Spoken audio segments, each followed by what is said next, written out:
Hello, everyone, and welcome to Evolve Yourself TV. I'm Agni James, and today I will be doing a guided meditation. That's what we do here. We meditate, we talk philosophy, we talk all sorts of stuff. Hey, Christine the Bean, so good to see you, and thank you so much for the subscription. Much appreciated.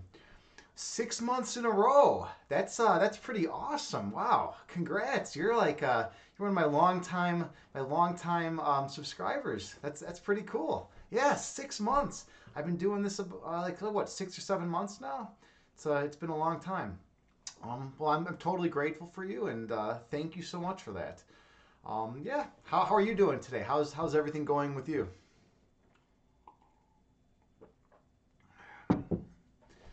Today's been all right for me. I found out something really interesting actually.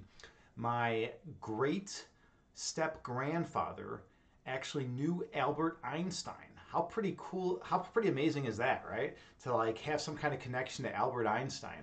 I didn't think I was in any way, shape, or form connected with the guy, except that, he lived in America and, he blew up a lot of stuff. And I don't know, I didn't blow up much stuff, but yeah, he's a pretty awesome dude. And so I have some kind of weird, family connection to the guy. Let's see, you said you're doing well. Cook some good vegetarian food. Wow, yeah, I could use some good vegetarian. Now you're making me hungry. How about you come on over here and give me some of that good vegetarian food?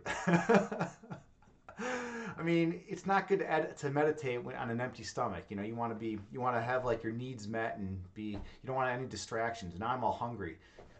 Yeah, well, and you're a good cook. I remember.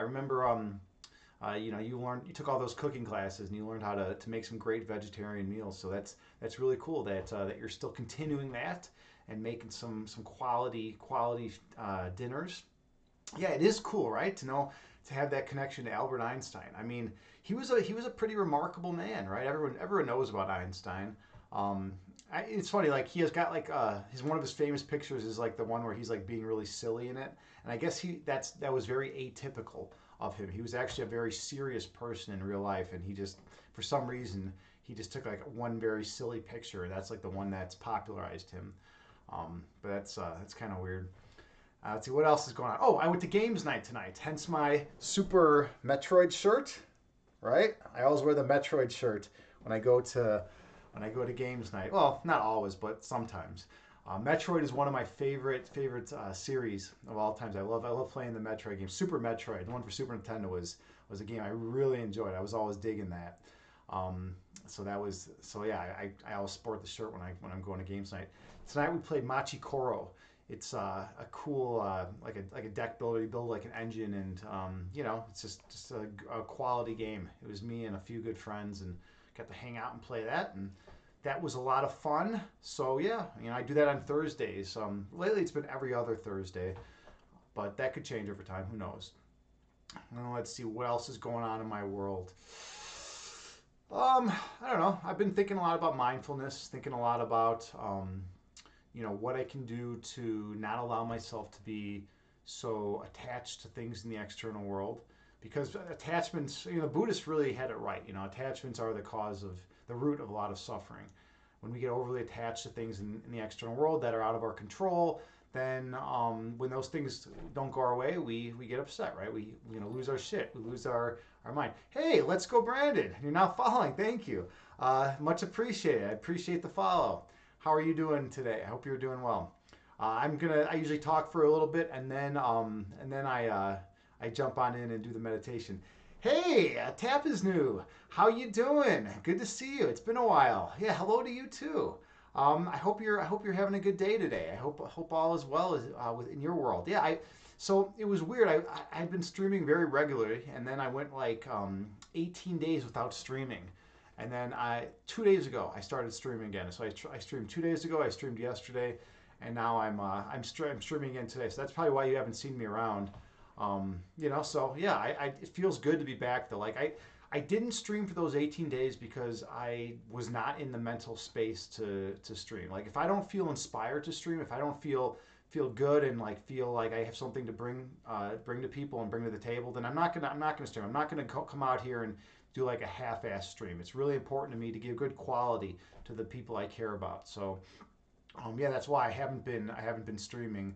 But now, a couple days ago, I was feeling inspired and I did it and it felt good. And I started remembering, like my purpose with it, right? I remembered, hey, I can help people, have good meditations. I can help, guide people through the meditative world, right? So uh, that felt good. And then yesterday, I also streamed, and that felt really awesome. It was good to be back out there and streaming. And then today, I'm doing the same thing. I wasn't gonna stream today because I was at games night, but at the last minute, I got home early actually, and I was like, you know what, fuck it, I'm gonna stream.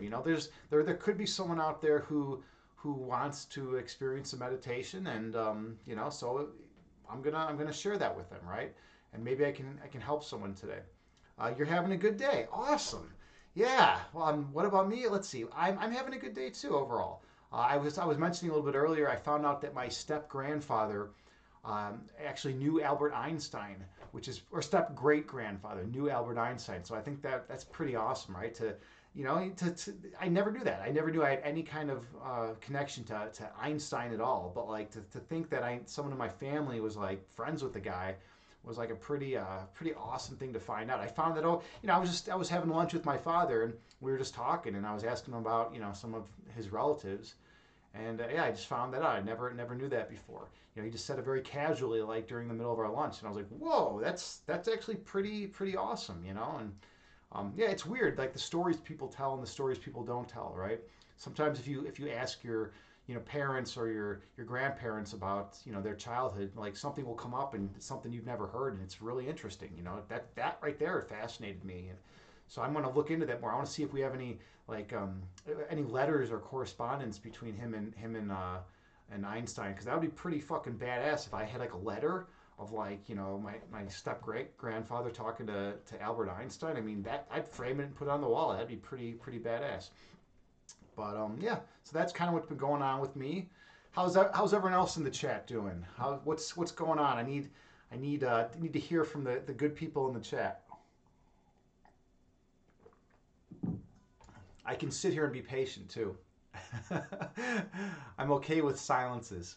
I'm a meditation instructor, right? I should be okay with silence. Oh, JT Farms is here. Thank God. She's my channel shaman. So, but without JT, I never know what to do. I never know what to ever do. She regulates the energy in here. She keeps things positive, keeps good energy coming in, bad energy flowing out. JT has been around since the beginning. She's been around in my streams for a long time. So it's always awesome to have you here, JT. I hope all is well with you. How is your day going today? I hope it's going well. Yeah, what else? Oh, here's a funny story about the uncomfortable silences. When I was in grad school for philosophy, there was this guy that I was friends with named Logan, and he could not handle uncomfortable silences. And so, so like one of the professor was trying to make a schedule when people were going to present their papers, and like no one wanted to do it the first weekend because like there was this other big like event going on that weekend and no one would have any time. So he's like, all right, who wants to do it the first weekend, and no one wanted to do it. And then he's like, well, I'm just going to sit here and be quiet until someone chooses it, right? And everyone knew that Logan hated uncomfortable silences. So he was just sitting there and he started getting more and more uncomfortable.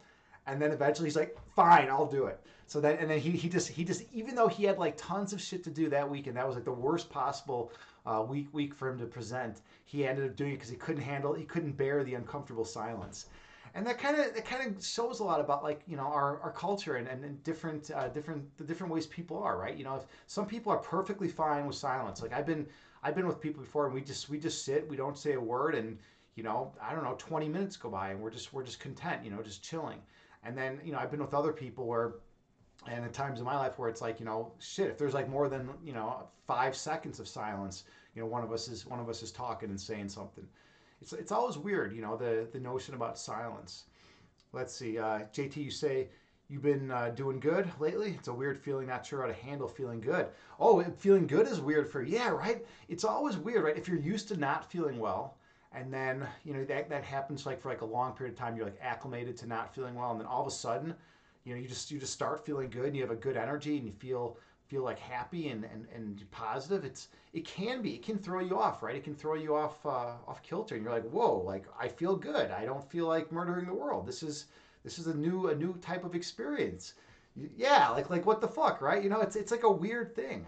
I totally get what you're saying, all right? We get, and our minds are accustomed to, acclimating to whatever mental state we're in for long periods of time, right? So if we're in a state where we're for like a long period of time where we're in pain, for instance, and then that pain's gone, it's kind of weird too.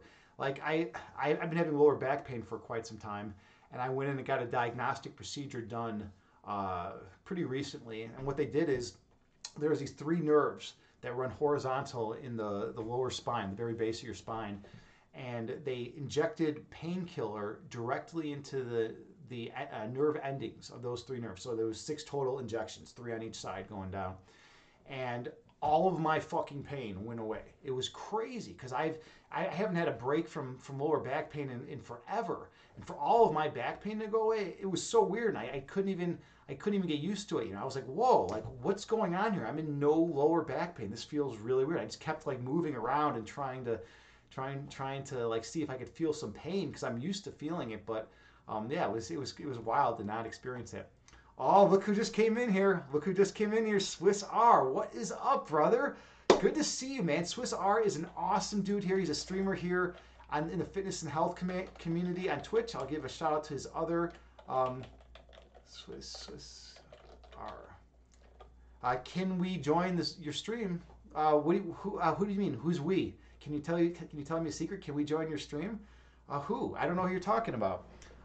Yeah, you're welcome to join. Of course, you're welcome to join my stream, man. You're always welcome in here.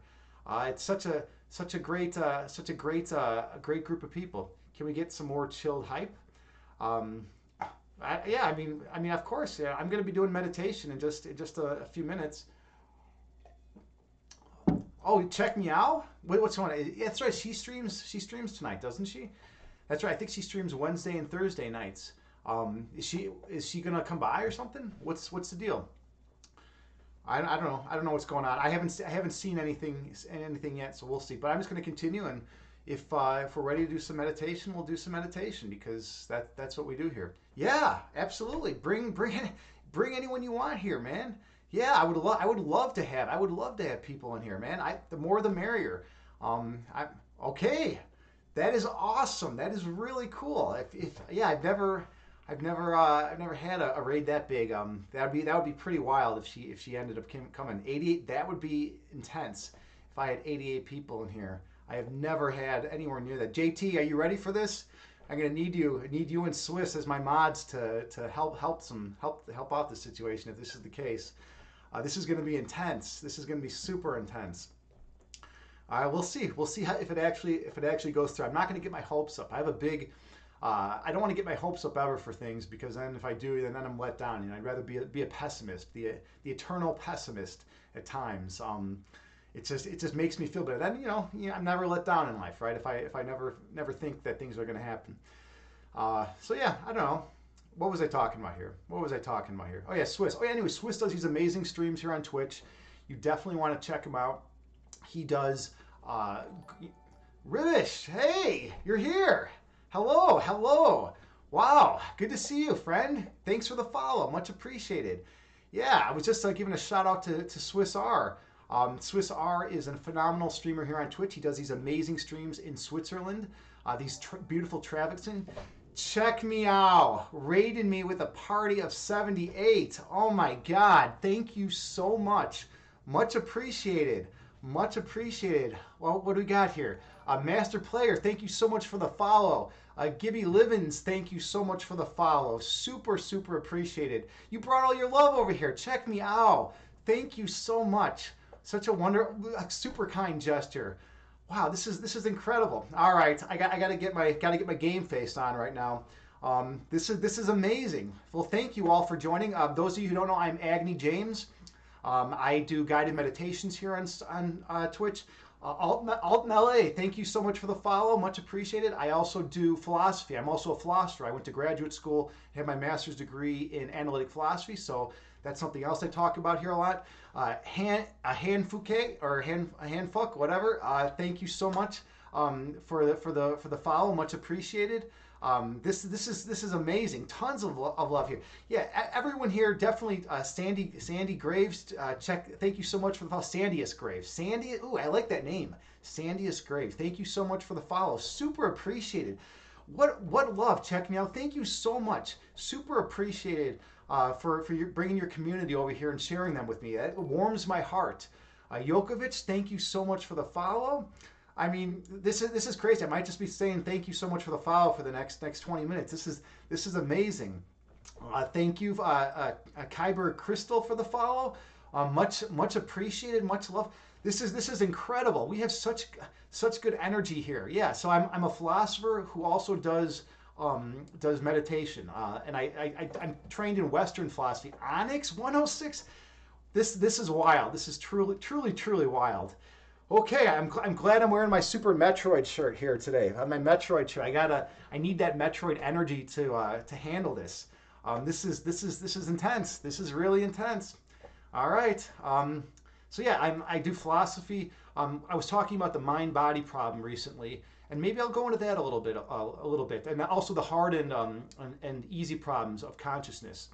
So David Chalmers is one of the premier philosophy of mind philosophers on Earth right now. Actually, he's incredible. He's done a tremendous amount of work in philosophy of mind, and he was distinguishing between the easy and the hard problems of consciousness. Right, like a lot of people, a lot of philosophers and neuroscientists are interested in what consciousness is. Right, and so the easy problems of consciousness are things like what is the difference between consciousness when you're sleeping and waking, right? And like what is the difference between how do people focus their attention on a given X in the world or a given Y, and how do they differentiate between X's and Y's and things like that, right? They're things we don't necessarily have an answer to right now, but we at least have like leads on how to solve them. And eventually, maybe when we have more technology, we'll be able to figure out how to actually solve those problems. Now, the hard problem of consciousness is what is perception? Like, what does it feel like to be something? Like, what does it feel like to be a bat? That's like the famous one that Thomas Nagel wrote a paper about. What it's like to be a bat, right? We have no idea what it would feel like to experience existence as like another animal, as like a dog or a cat or a bat, right? We just don't have that capacity to even understand what that would be like. And if we did experience that, we wouldn't have the human perspective with us, such that we'd be able to actually bring that back to our human form. And so the hard problem of consciousness, most people don't think that we're ever going to solve this problem, because it just seems really weird. And it's like, what is experience? How do I convey my experience to another human being? How do I tell someone, okay, this is precisely what I'm feeling, and actually let someone know that, right? It would be like the equivalent of trying to explain to someone who's blind what it's like to see something, right? You can tell them every single thing in your experience about what it's like to see, but that's still not going to translate if the person hasn't actually seen anything before. It's like there's some thought experiments. Some of you might have heard of them. The most famous one is Mary, the vision scientist, who's never seen the color red. But she knows everything about color. So here's the thought experiment, and we do these intuition pumps and thought experiments in philosophy to try to understand things better, right? So to try to maybe get our intuitions to kick in more. So here's the notion. So you have this lady, Mary, who was born and raised in a black and white room. So every single thing in her field of vision is black and white. And we're vastly in the future, we're far into the future, and she's been able to understand single thing there is to know about the color, the wavelengths and the color spectrum and the color red, right? She knows all about colors, she knows everything, but she's never actually seen a color. So if the notion is, if she has the totality of information about what it's like, what the color red is and how the color red is perceived by the visual spectrum in the eyes and whatnot, and it just has the entire breadth of scientific literature about vision, and it's completely understood. And then she walks, but she's never seen red, and then she walks out of the room and she saw something that was red. Would there be new knowledge gained? when she saw that thing that is red? Like, would she be like, "Whoa, that's crazy! I've never been able to experience that before. I've never been able to see that. I don't understand that. Or would she have already known what the color red is?" And so the idea is basically saying that experience is something different than the totality of knowledge about a given subject. So that's the Mary thought experiment that they talk about a lot. But anyways, oh, it's Check Meow's birthday. Oh my God! Happy birthday, Check Meow. We should give a boom command to that. Let's see if I can do this right. Yeah, we'll do a boom for your birthday. Happy birthday, Check Meow. Super awesome of you. What are you, like 20 now? Super kind, rating me on your birthday and everything. So much love. Much appreciated. I hope you're having a great birthday. I hope you're having a really awesome birthday. Um, yeah, November 11th. 11/11 is your birthday. That's cool. That's a special day. That's cool that you're born 11/11. That's pretty neat. All right, so where are we at here? I know I missed some stuff in chat. Let me go back. Check me out. You said you did a loving kindness meditation today, so we wanted to hit shower you with a loving kindness. So much appreciated. Well, it's super nice, super warms my heart. Thank you so much. I know such wonderful people here on Twitch in the fitness and health community, and check me out. You're like a total professional. You're here spreading the love and light every day. I've been listening to checking out your streams almost like probably like five days a week. When I'm trying to go to bed. A lot of times I have difficulty sleeping, so I'll come and I'll check out some of your reruns, and it's able to calm me down and put me in a more mellow, peaceful state of mind. And I'm just super appreciative for them. And yeah, I always try to check out your stream whenever I can, and that's just really, really nice that you were willing to raid me today. I'm super grateful. So thank you so much for that. And I hope you're having a phenomenal birthday. How was your birthday? I hope you're feeling good. I hope everything's good. And then let's see, Roko Hemda's here. Dude, it's so grateful that you're here. I've known Roko Hemda since I was 5 years old. He's one of he is my best friend. I've known the guy forever, and it's for him to be able to tolerate me since I was 5 years old. I mean, what an awesome dude, right? Like, I'm a pretty abrasive guy. I'm from Chicago, and I just people from Chicago tend to rub people the wrong ways.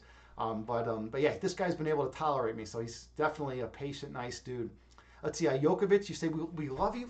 Thank you so much. Such love. There's always such good energy. And I said this yesterday when I was in your stream. Check me out. You always have such phenomenal energy in your streams. It's like you bring together all the most positive, loving, kind people, on the planet, and they all just flock to you and flock to what you do. And I have such respect for how much work you put in. And you've been streaming a long time. You've been doing this so long.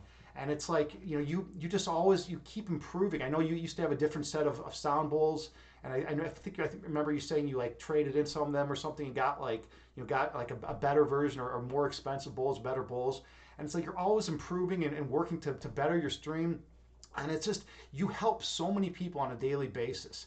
I mean, like me, even when you're not streaming with your reruns, I'll go to your rerun, and I'll just put it on because it's like it's going to help me get some sleep. I mean, you're helping insomniacs like me actually, be able to not be super exhausted all the time. So super grateful for your gracefulness and for your kindness and for all the help you do. Some people you can just tell that they're out there, that they're genuine, and they're out there trying to help people in the world, and they're devoting themselves to that. And you're one of those people. Check me out. I always, for some reason, I like to slip up and say check. Oh yeah, because here's why. Because for the first couple months that I saw your streams, I was calling you Check Meow instead of Check Me Out. I didn't.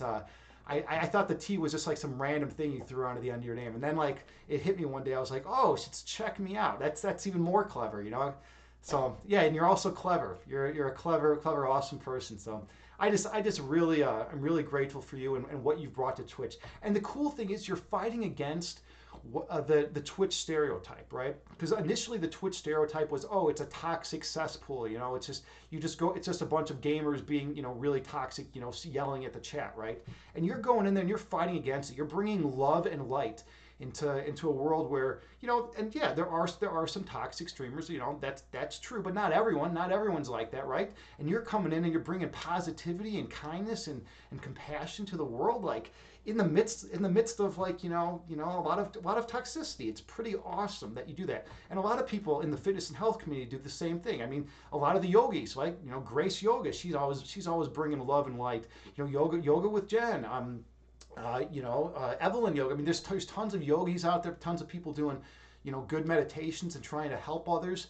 And you're like a main force for that. So thank you so much for what you do. You've really been a bigger inspiration to me, and not just me, but a lot of people. A lot of people I've talked with, have said that your streams are profound, and you're helping people. I know you're reading that book, the Craving Mind, right now, and that's awesome that you're doing that. It's a book about ways to battle addiction through mindfulness. Definitely check it out. I think she's reading. I think check me out. You're reading those on Wednesday nights, right? So it's just super super awesome that you're doing that, because there's a lot of people that battle with addiction. I mean, so I live in Chicago, and Chicago is the heroin hub of the capital. So you get all the heroin comes on in through Mexico, and for some reason it just comes up to Chicago. That's like the hub, and then it gets distributed throughout the country. So I have had about 10 to 15 friends over the years that have been addicted to heroin, and it's fucking terrible. Heroin is one of the worst drugs possible. In fact, everyone that I know who has done heroin, every single person has said that they wish they had not done it. So when I was presented with it, I was like, well, hold on, I could do this thing that every single person that I know that has been doing it has said they would wish they had not done it, or I could not do it. So it was an easy choice for me. But my friends, a lot of my friends got into it, and some of my friends have died from fucking heroin overdoses. It's like, it's really an evil drug. I mean, stay away from that fucking drug. Everyone just never even try it. Don't even experiment with it. It's like, it's just one of those drugs where you don't even want to experiment with it, because it's going to make you feel so fucking good that you're never going to want to get off it. So anyways, but yeah, so like there's a lot of so you're reading that, talking about the book The Craving Mind, and in that book, they're talking about ways of beating addiction, and like that's awesome, because I know so many people that have been addicted to stuff over the years, and it's really sad. Drugs turn people, like drugs like that turn people into monsters. I mean, one of my best friends growing up, this guy was the nicest, kindest guy. He had a high moral standing, super wonderful dude, and then he got addicted to heroin, and next thing you know, he pawned his mother's wedding ring. Like, how fucking crazy is that? And this guy was a top-notch moral standing guy, super kind, loving, compassionate, and then he's pawning his mom's wedding ring. I knew other people that went to jail for a lot of theft and shit like that after they got addicted to heroin. It's like, I think in Fear and Loathing they say Hunter Thompson was saying that you can turn your back on a person but never turn your back on a drug, and that's true. If someone's addicted to heroin, they start doing shit that they would never have done to you, prior to that. So stay away from that shit, But yeah, be the light, absolutely. Yeah, you said that's a battle some days. Yeah, I mean, it is. It's tough to stay positive and to bring love and light into a world that can be toxic, right? And I talk about this a lot in my streams. I say, well, when we go out into the external world, how do we want to interact with people? Do we want to engage with them in ego battles? Do we want to be like, getting sucked into their negativity? Do we want to lose our peace of mind? Do we want to get in a battle with them such that we may win the argument, but then at the cost of what? Like losing a friend, or losing our own peace of mind, or them losing their peace of mind? That's not the way to do it. So what I do is I recommend, at least, that we envision other people such that their essence is the same as ours, and that essence at the foundational core being pure love, and just pure oneness and pure peace. And if we view everyone else in the world as being the same as us at the core, at the foundation, then it's easy to bypass the ego dynamics and just connect with them as if they're pure love, right? So it's like, what I say is, in my meditations, I always try to bring people down beneath the level of consciousness. So here's like the level of consciousness, around the head. I try to bring people down to the level of the heart chakra, where we have all that love and that joy, and we can feel that perfect peace. And then once we feel that perfect peace, all that ego shit goes away. We don't need that, and then we can bring that light out into the world, and we can connect with people in a very peaceful state. And even if they're like verbally attacking and aggressive in a verbal sense, we can choose to detach ourselves from that and not allow it to affect us. Like that's one of my big things. I love being in a situation where things around me are getting really chaotic, and maybe the people around me are losing their heads, but I'm able to maintain a totally zen, peaceful state of being.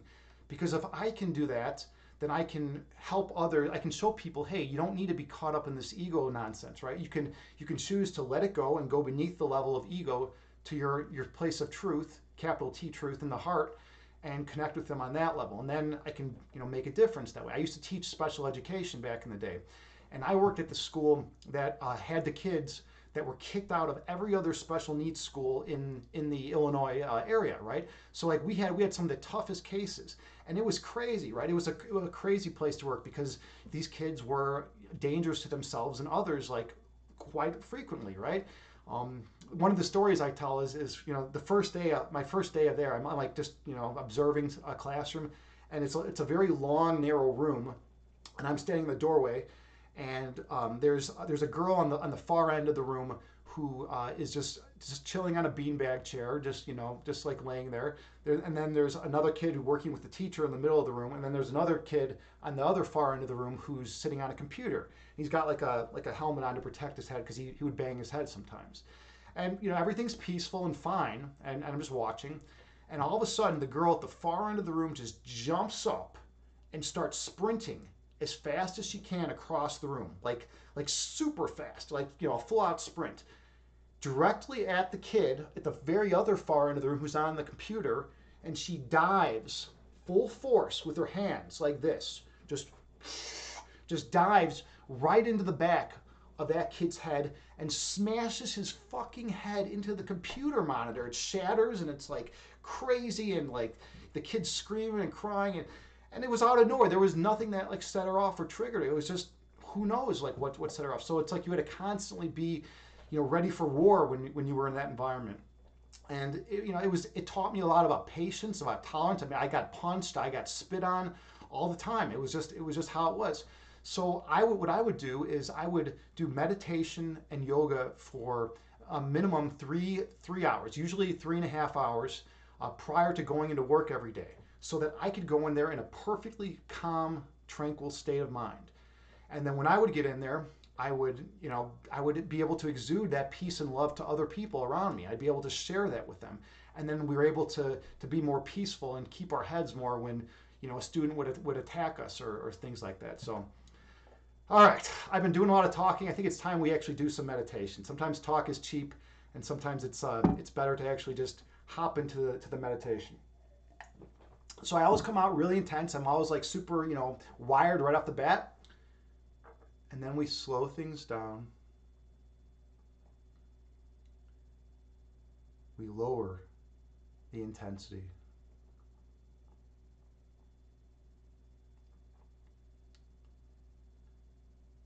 We go within to the state of perfect peace at our heart chakra.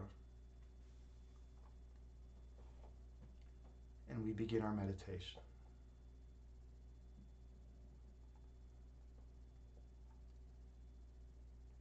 So you'll want to find a comfortable seated position.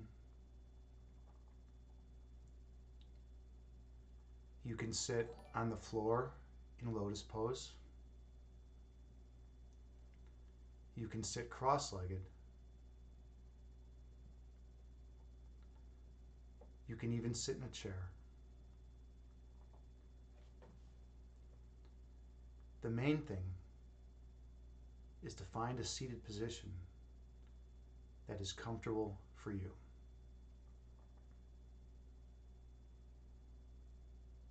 And then gently close your eyes and take a few deep breaths on your own.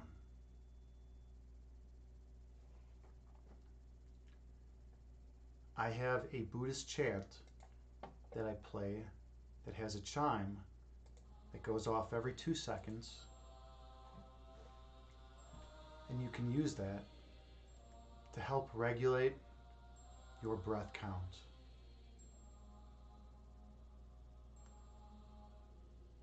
Take a few more deep breaths on your own while maintaining good posture.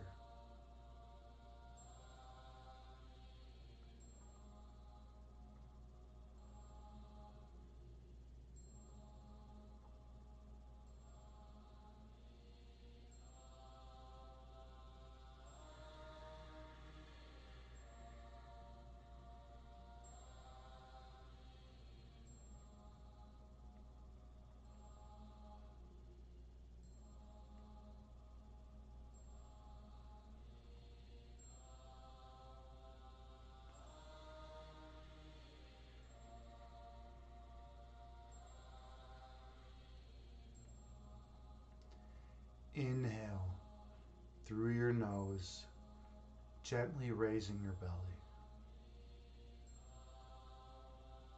Exhale through your mouth, gently lowering your belly.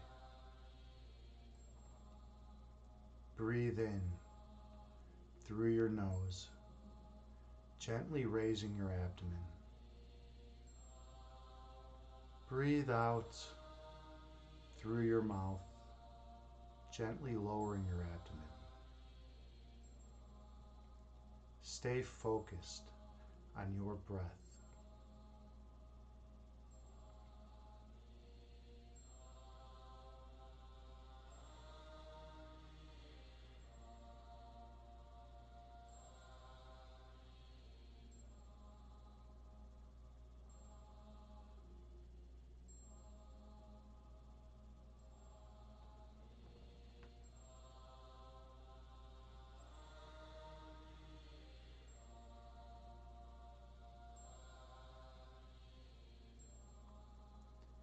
Inhale, gently raising your belly.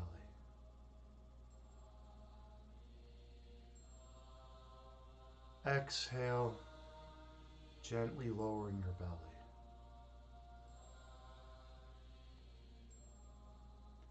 Breathe in, gently raising your abdomen.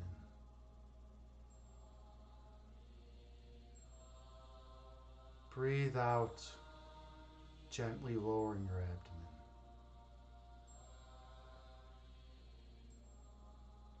Keep your attention on your breath count.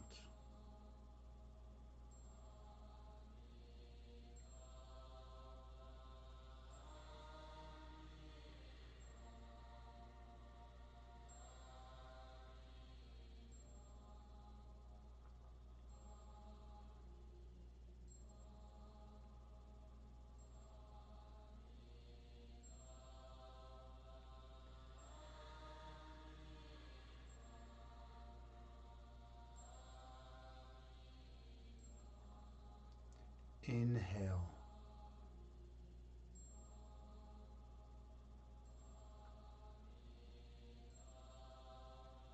Exhale.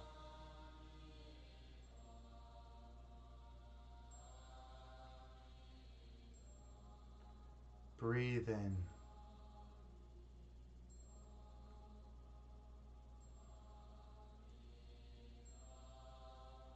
Breathe out.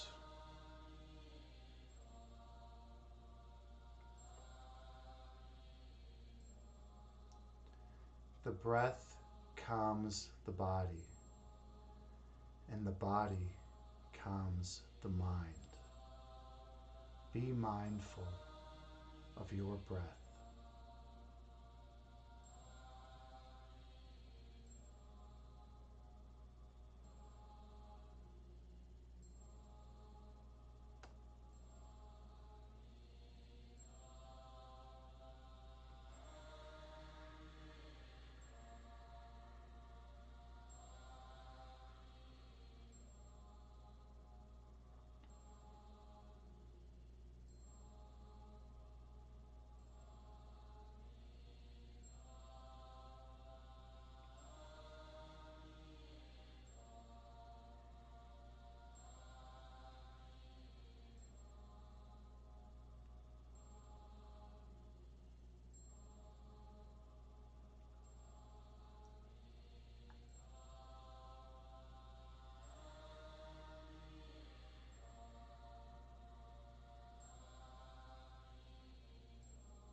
Visualize yourself sitting on a mountaintop, watching the clouds move beneath you.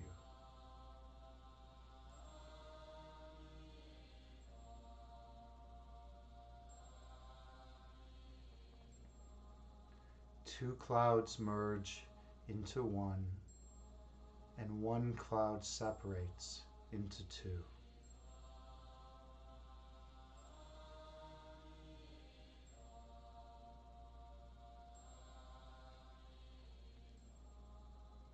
The clouds move through the sky and disappear over the horizon.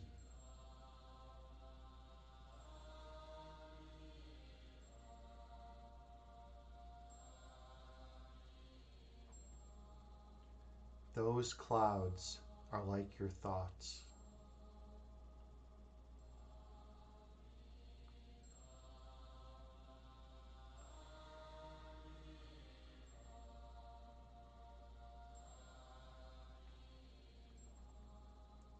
Thoughts come into being, exist in conscious awareness for a while, and then disappear from our minds.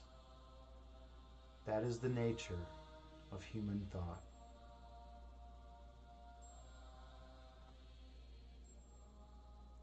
Inhale.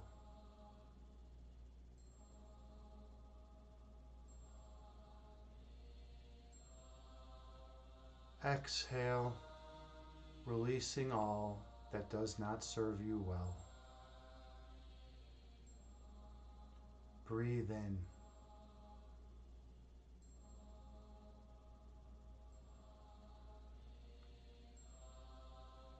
Breathe out, releasing all that is of no benefit. Stay focused on your breath count.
When thoughts arise in your mind, visualize them as clouds moving through the sky and disappearing over the horizon.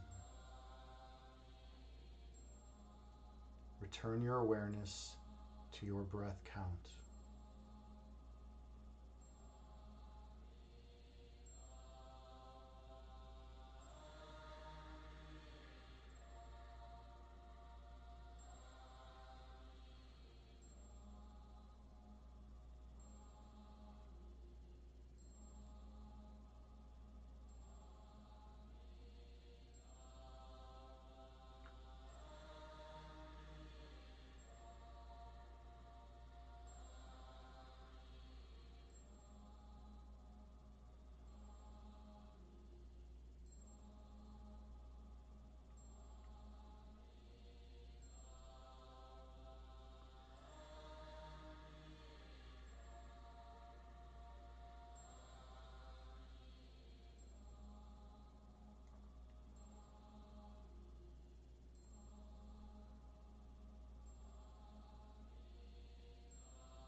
Your essence is love.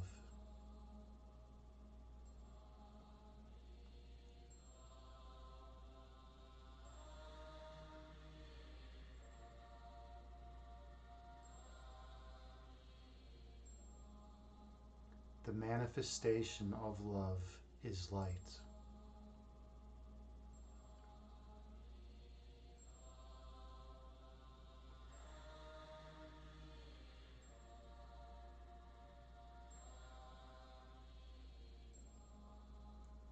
Your purpose is to shine your light on others.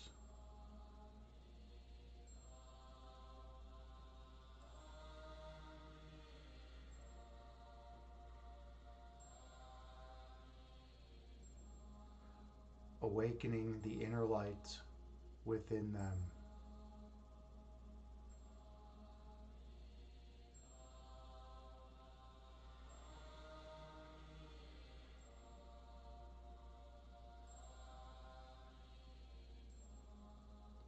And they will shine their light on all whom they encounter.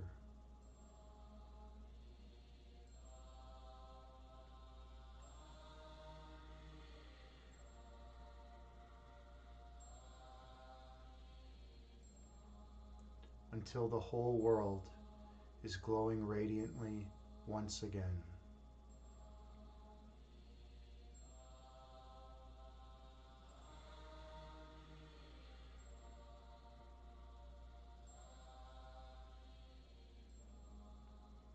Inhale.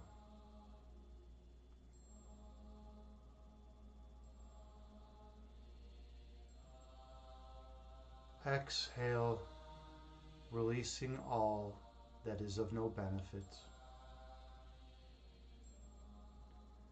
Breathe in.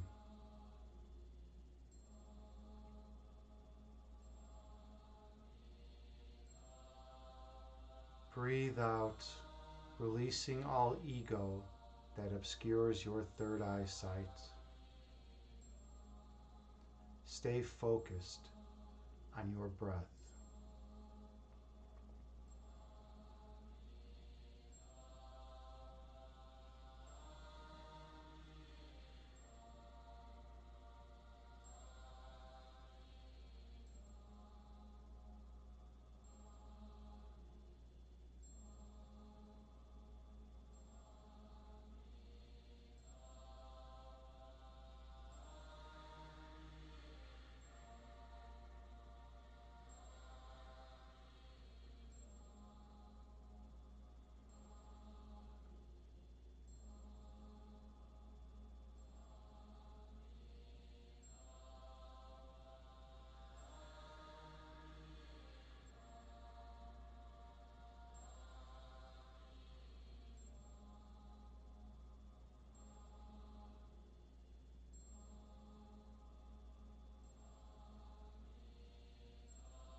When thoughts arise in your mind, visualize them as clouds moving through the sky and disappearing over the horizon. The purpose of this meditation is to go beneath the level of thought. Go to your breath.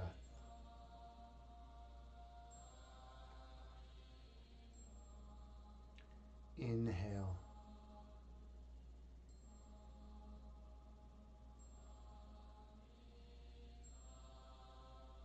Exhale, releasing all that does not serve you well. Breathe in.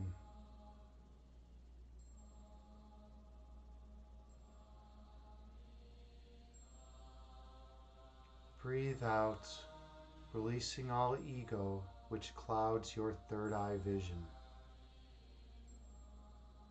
Keep your awareness on your breath count.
Your foundational essence is love.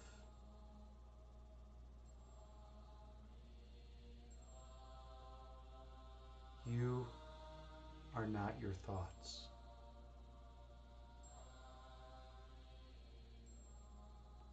The manifestation of love is light.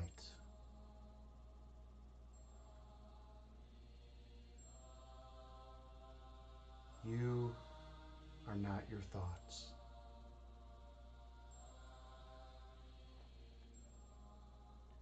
Your purpose is to shine your light on others. You are not your thoughts. Awakening the inner light in all those you encounter.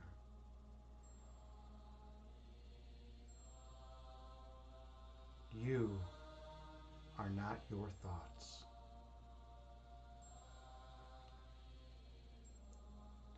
And they will shine their light on all whom they encounter.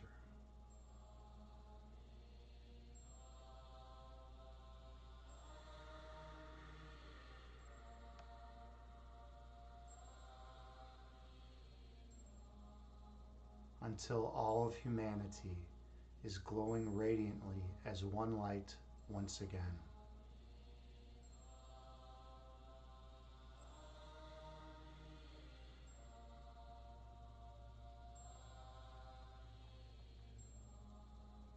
Inhale, gently raising your belly.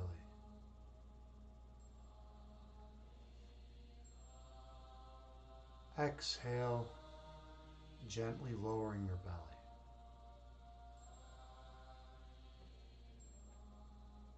Breathe in, gently raising your abdomen.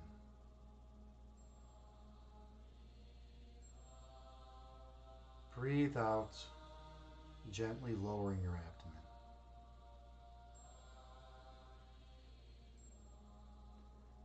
The breath calms the body, and the body calms the mind. Be mindful of your breath count.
when thoughts arise in your mind, visualize them as clouds moving through the sky and disappearing from conscious awareness. And return your focus to your breath count.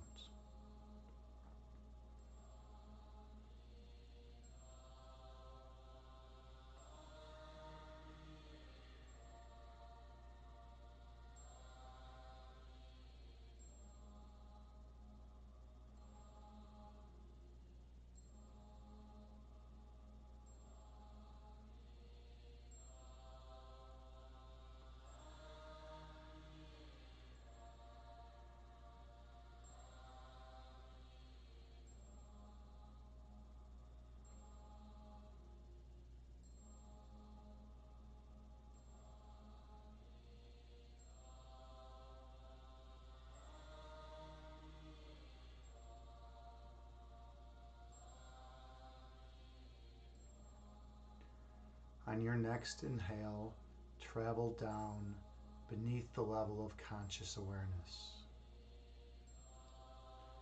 Go to the region of your heart chakra.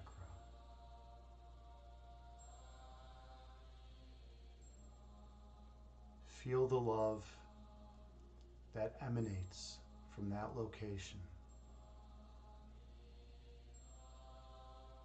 Feel the warmth that surrounds that love.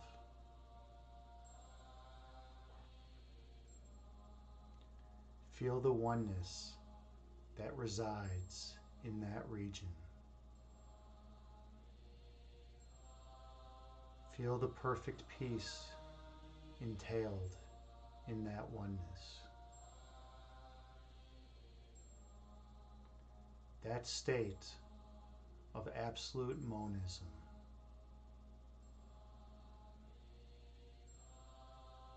has been given to you for eternity.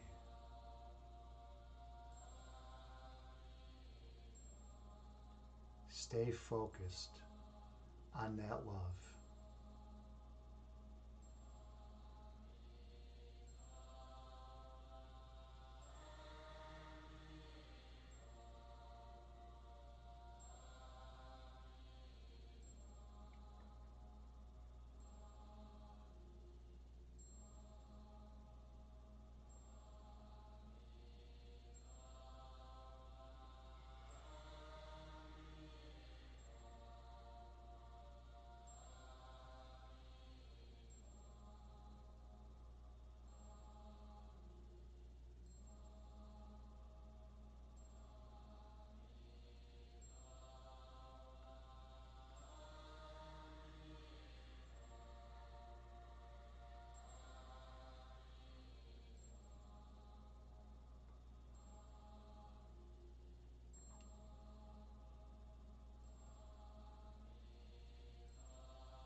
The dualistic framework that we inhabit on a daily basis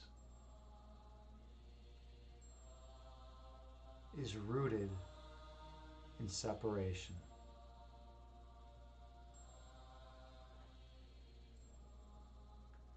The ego would have us think that that is all that exists.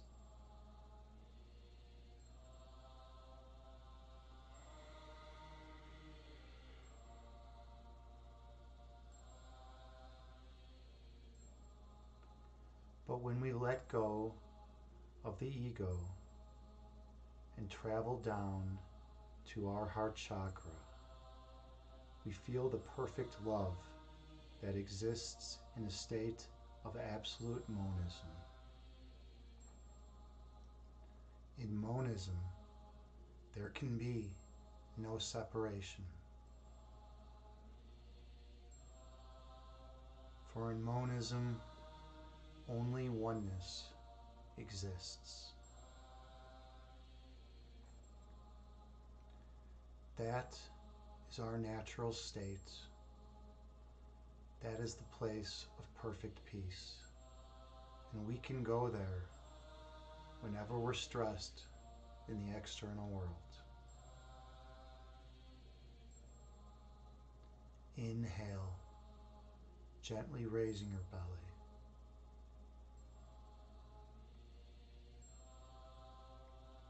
Exhale, releasing all that does not serve you well. Breathe in, gently raising your abdomen.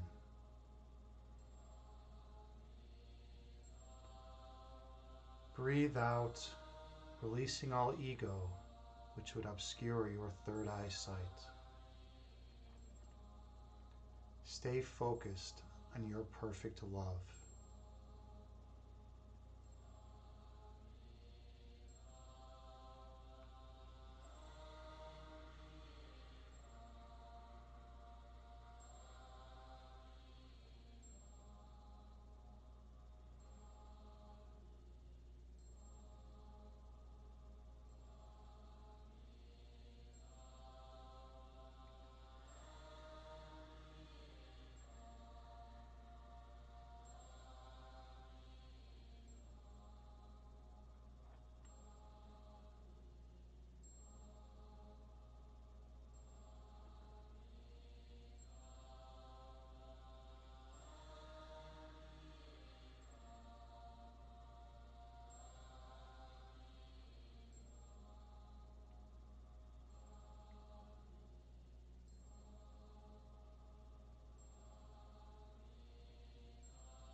On your next breath, travel down deeper into that love.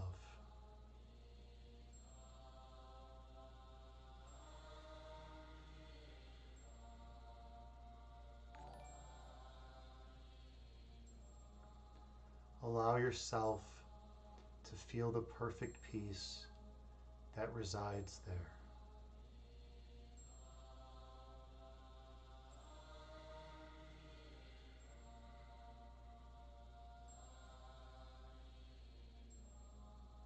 Give yourself permission to experience the perfect oneness that exists.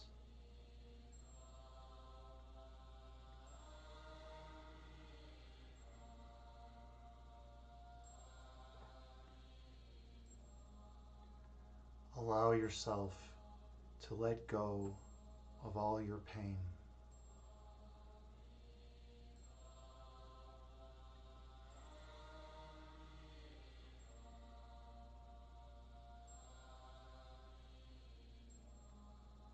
On your next breath, travel further down into that love.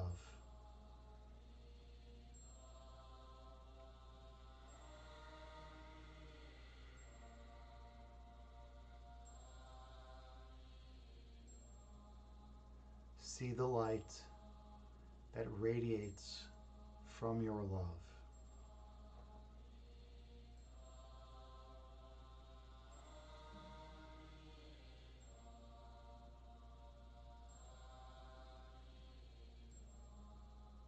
Allow yourself to feel the joy that exists there.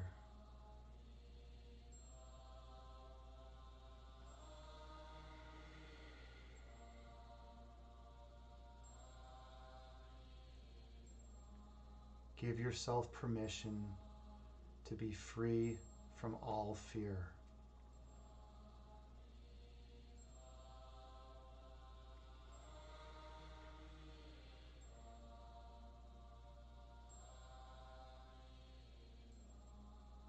Go down further into that love until you find the center point.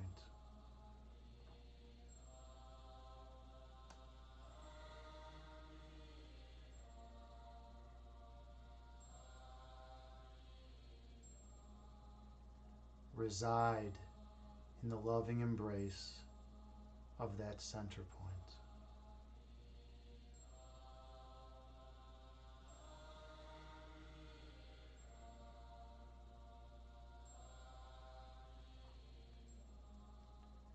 Feel the perfection that flows from that center point.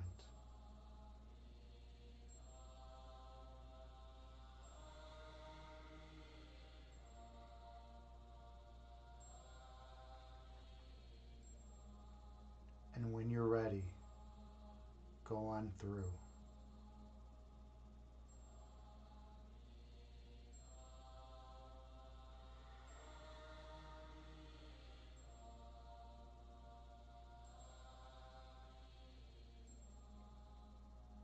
I'll meet you on the other side.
At your center, you come to remember who you truly are.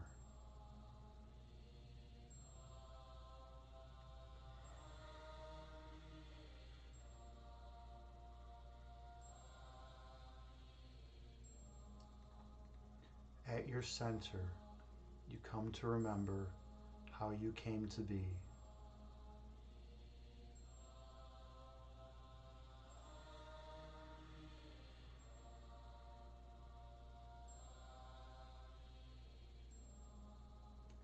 At your center point, you come to remember what you are.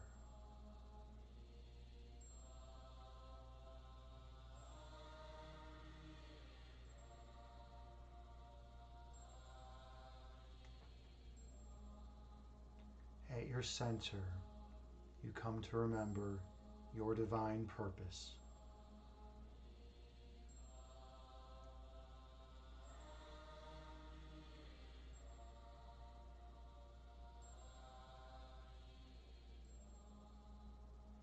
The center point radiates the purest love imaginable.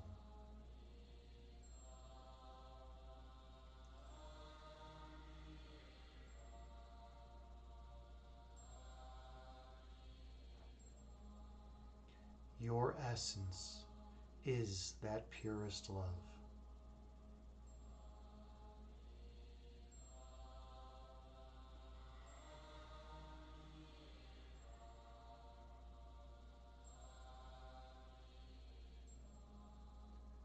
That love flows eternally from the source of all creation.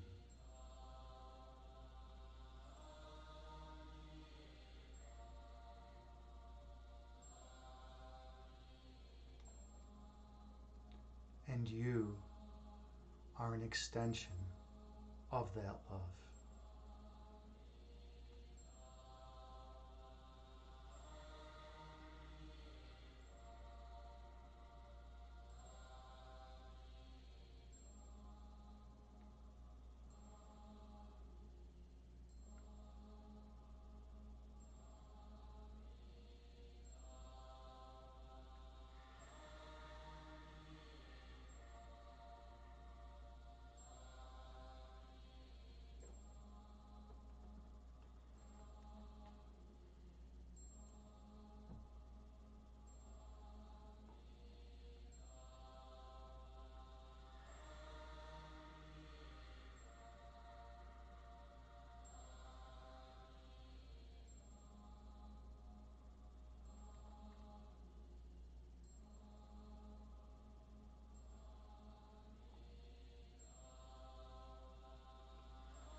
are divine.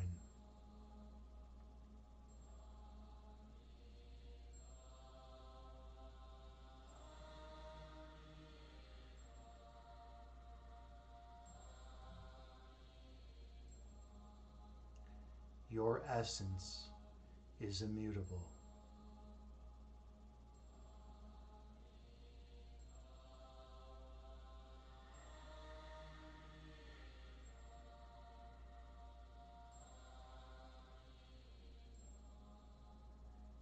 You are omnipresent.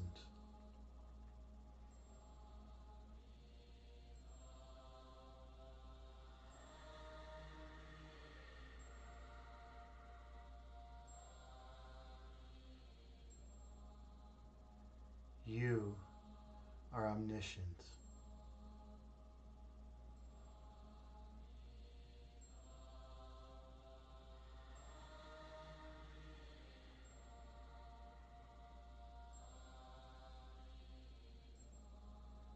There is no lack within you.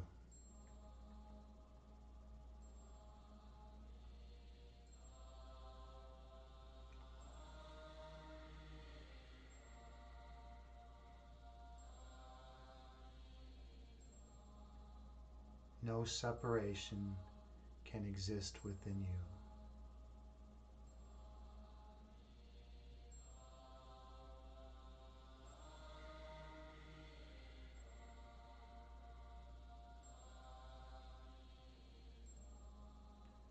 You extend everywhere in all directions.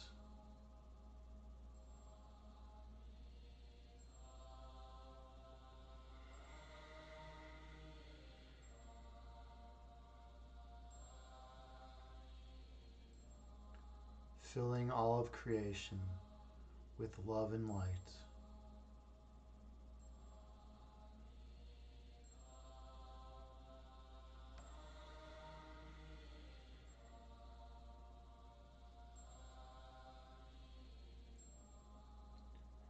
Inhale.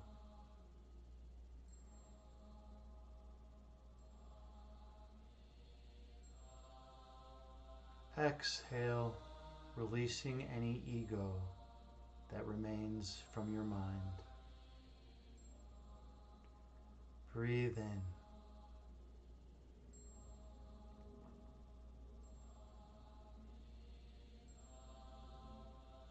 Breathe out, giving yourself permission to experience the perfect oneness within.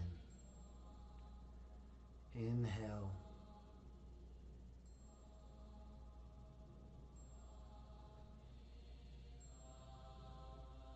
Exhale, releasing all stress and tension from your body. Breathe in.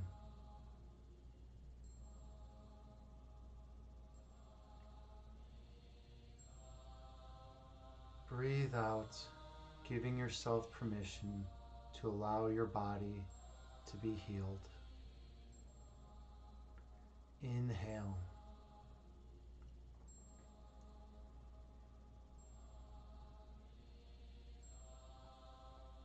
Exhale, releasing all stress and tension from your mind.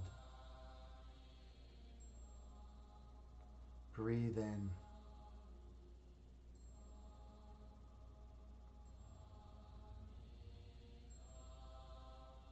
Breathe out, giving your mind permission to be healed.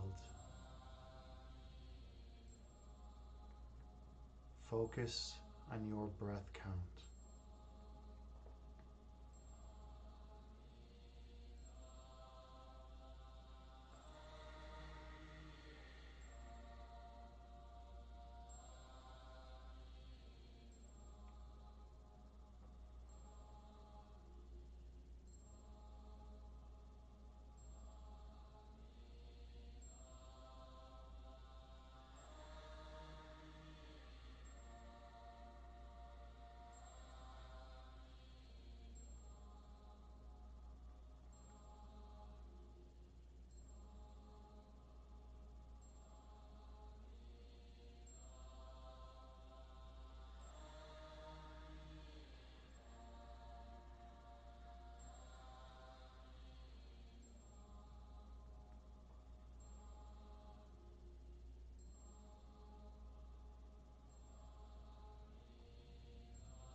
Our foundational essence is eternal love.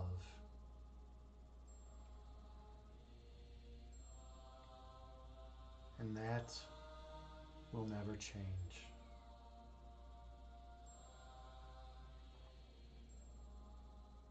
You will glow radiantly forever.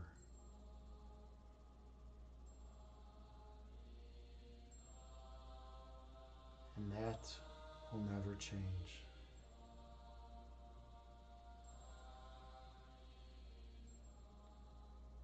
Your divinity can never be tarnished.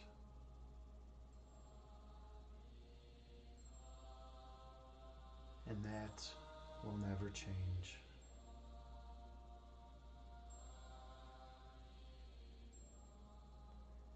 You are one with all of creation.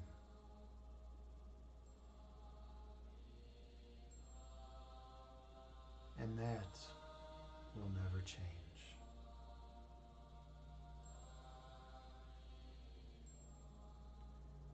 Inhale, taking the deepest breath of the day. And exhale, releasing any residual fear and worry from your mind. Gently open your eyes and return to the present moment, bringing with you the peace from this meditation throughout the remainder of your day. Namaste.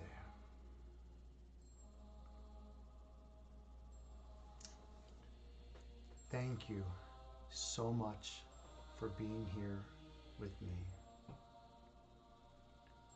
I am truly honored and humbled to be here as your meditation guide.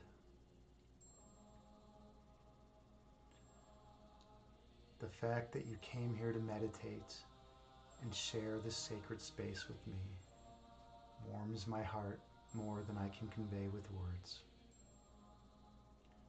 I love each and every one of you, and I wish you the best in all your endeavors. And I hope you feel a little more peaceful than you did prior to the meditation. Thank you so much. How was that, everyone? I hope you all got something out of that. Oh, Hi Yoga. Excellent. So good to see you here. I'm glad you enjoyed it. Yeah, let's give you a shout out. Hi Yoga. Hi Yoga is an incredible yoga streamer here on Twitch. I've learned a lot from her practice. She knows her yoga. She really does. If you're looking for an amazing yoga stream, definitely go to Hi Yoga and check out her stream. And Subi Blue, you're here as well.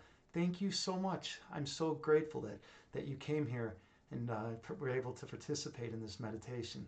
I hope you're feeling well after that. I'm feeling a lot more peaceful. Prior to the meditation, I was really intense and I had a lot of intense energy, and now I feel a lot more relaxed. I feel a lot more of that divinity. And last night's ghost is here. Let's give a big shout out to last night's ghost.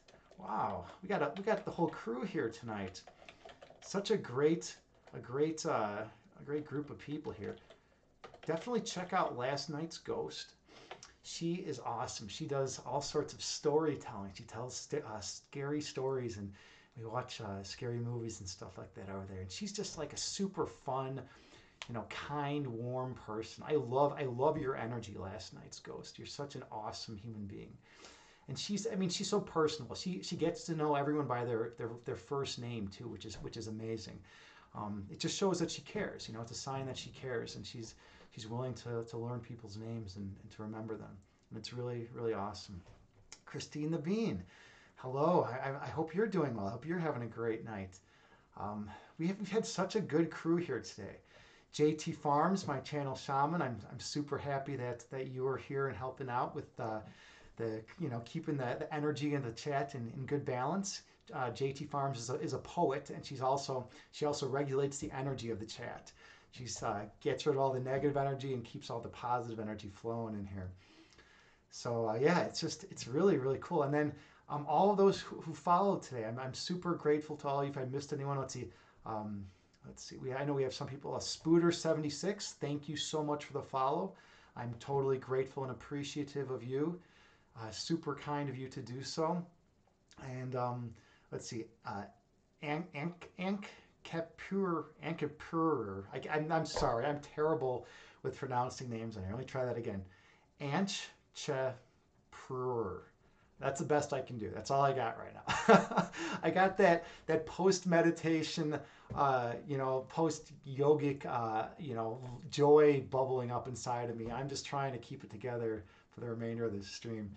And thanks again to check me out. I'm so grateful that you were kind enough to share your love with my family today and to raid me. That was super, super kind of you. Totally appreciative. Thank you so much. You brought your family to my family, and I'm super grateful. And I really hope you are having a wonderful birthday, and I hope you have had a phenomenal birthday. I mean, it really made my day to have such a good group of people here hanging out. So yeah, thank you all so much. And let's see. Yeah, it is. It's funny, high yoga. You talk about the yoga high. There definitely is. There's like a yoga high or a meditation high. If you really go deep into that meditation, you just feel high. It's like the equivalent of like a runner's high, but I like it better. I think it's even more profound because you connect with that source of all creation. You can go into that oneness and really explore what's there, and you can feel it emanating throughout your entire being. And once you feel that, you're like, oh yeah, what was I getting? Why was I getting so distracted with all this nonsense in the external world? All these ego battles and dynamics that I was engaging in. You can just let all that shit go because it's not important. It doesn't matter. What matters is finding that state of perfect oneness and connecting with other people in that state of pure perfect oneness. Because if you're going to connect to them via the ego, nothing productive is going to happen out of that. If you're going to connect with them via love, then you can actually meet them in a place of truth and connect with them in a place of reality. So that's kind of one of the things I like to teach here. Let's see. Night's Ghost, you say you needed this. Well, I'm here for you. I'm here for everyone. I'm here to try to teach what I've learned.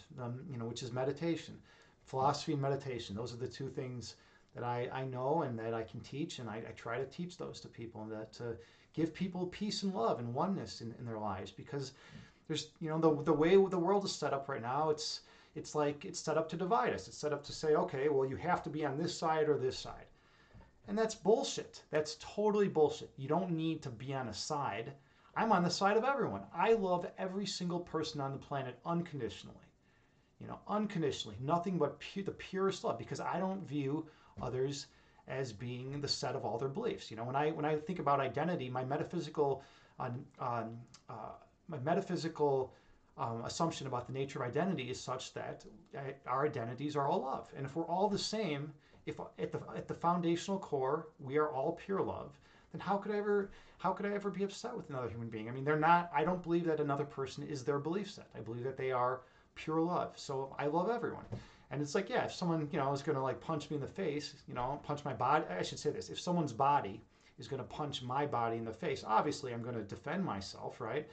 But I'll probably be upset in the moment, but at the end of the day, I'm going to forgive that person and I'm going to love them, because we don't need more hate and retaliation in this world. We need to unify. We need to bring people together and not rip people apart. So yeah, that's my personal belief, and people can differ, with me and that notion, but like that's fine. I respect everyone's beliefs. Let's see. Chad guy, hey, good to see you. Good to see you, friend. How does one reach total enlightenment? Wow, that's a really good question. I don't know. I haven't reached total enlightenment.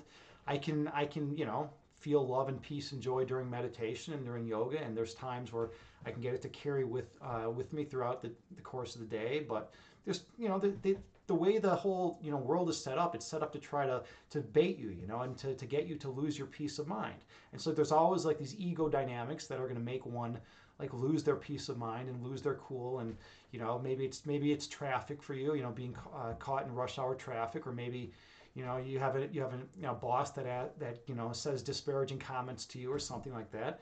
But at the end of the day, you can always choose whether or not to allow that to affect you. And now, sure, easier said than done, right? But I'm just saying it can be done. And it's not going to be perfect. There's going to be times where no matter how much meditation and yoga and qigong and kumnaye and all that stuff you practice, you're going to lose your cool, and that's fine. We're human beings. We're works in progress.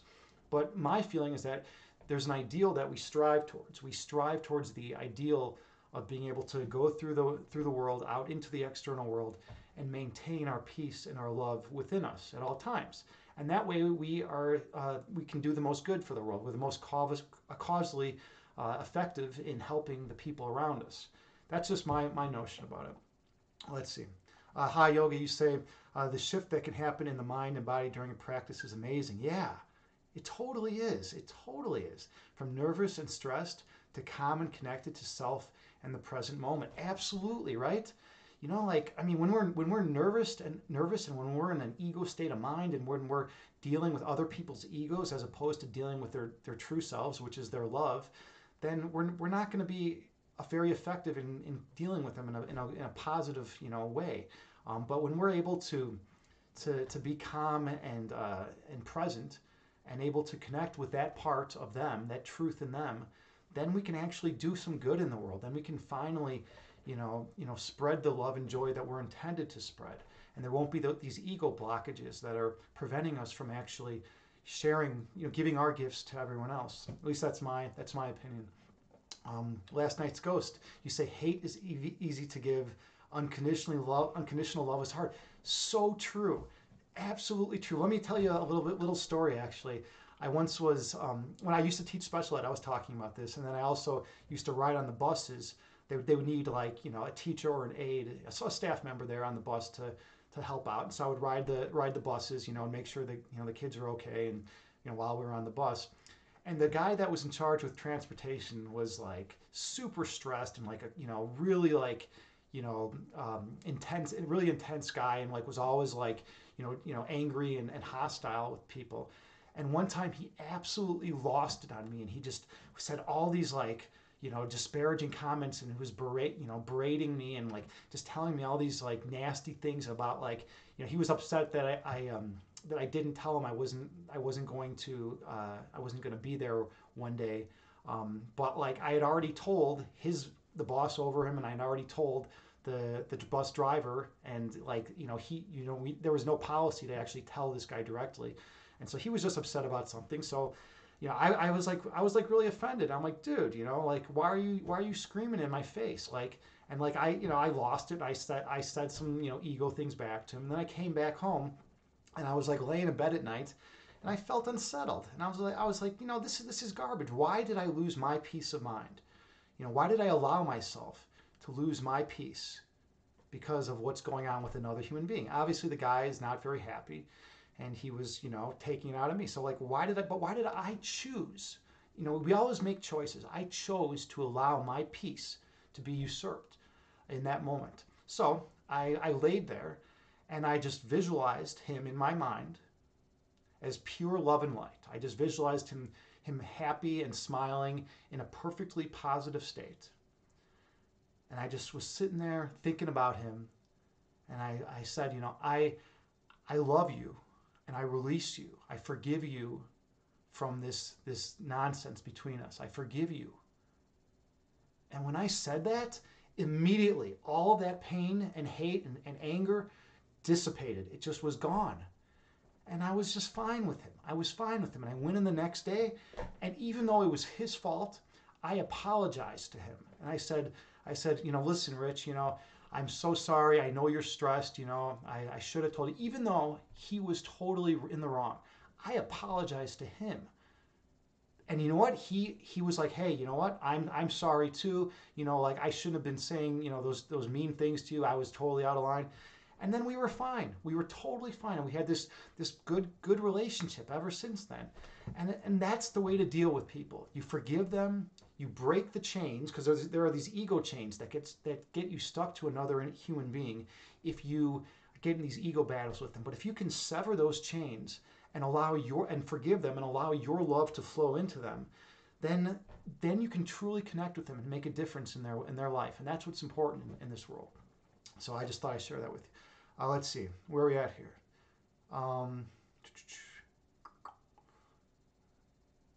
Yeah, okay. The last time Ghost, you say, don't take it easy, folks. Yeah. Hi yoga. Who are my favorite philosophers? Well, that's a great question. I love talking about philosophy. My favorite philosopher of all time is Parmenides. He was a pre-Socratic from Elia, and in fact, I named my cat Purrmenides, Purr, as opposed to Parmenides, because I love that philosopher so much. He's the grandfather of metaphysics. He's the first person to write up an actual logical metaphysical argument. And it's so simple. It starts like this. What is. What is not. Because, and by the way, when he says what is, he's saying what exists. What doesn't exist, right? Because if something exists, obviously it exists. And if something doesn't exist, obviously it doesn't exist, right? That's foolproof logic. There's no way to break that, right? And he's referring to like at a given time. So at a given time, either something exists or something doesn't exist, right? There's no way to break that argument. That's like it's a tautology. It's going to be true no matter what, right? And then he uses that, and he goes down, and you can follow his chain of inferences, and he constructs this beautiful, logically deductive argument. And so yeah, Parmenides. I mean, we're talking 500 BCE. Like, how badass is that? We're in 500 BCE. This philosopher was doing that. And by the way, you might have heard of Zeno and Zeno's paradoxes. Zeno was his student, and Zeno actually came up with his mathematical paradoxes in order to promote the ideas of Parmenides, because Parmenides believed in the oneness of all things, and he believed anything that changes in the world of form is not real. That the only thing that actually exists is that state of pure oneness. So he's one of my favorite philosophies. I also dig Spinoza, Kant, obviously. Descartes was cool. Present day, David Chalmers.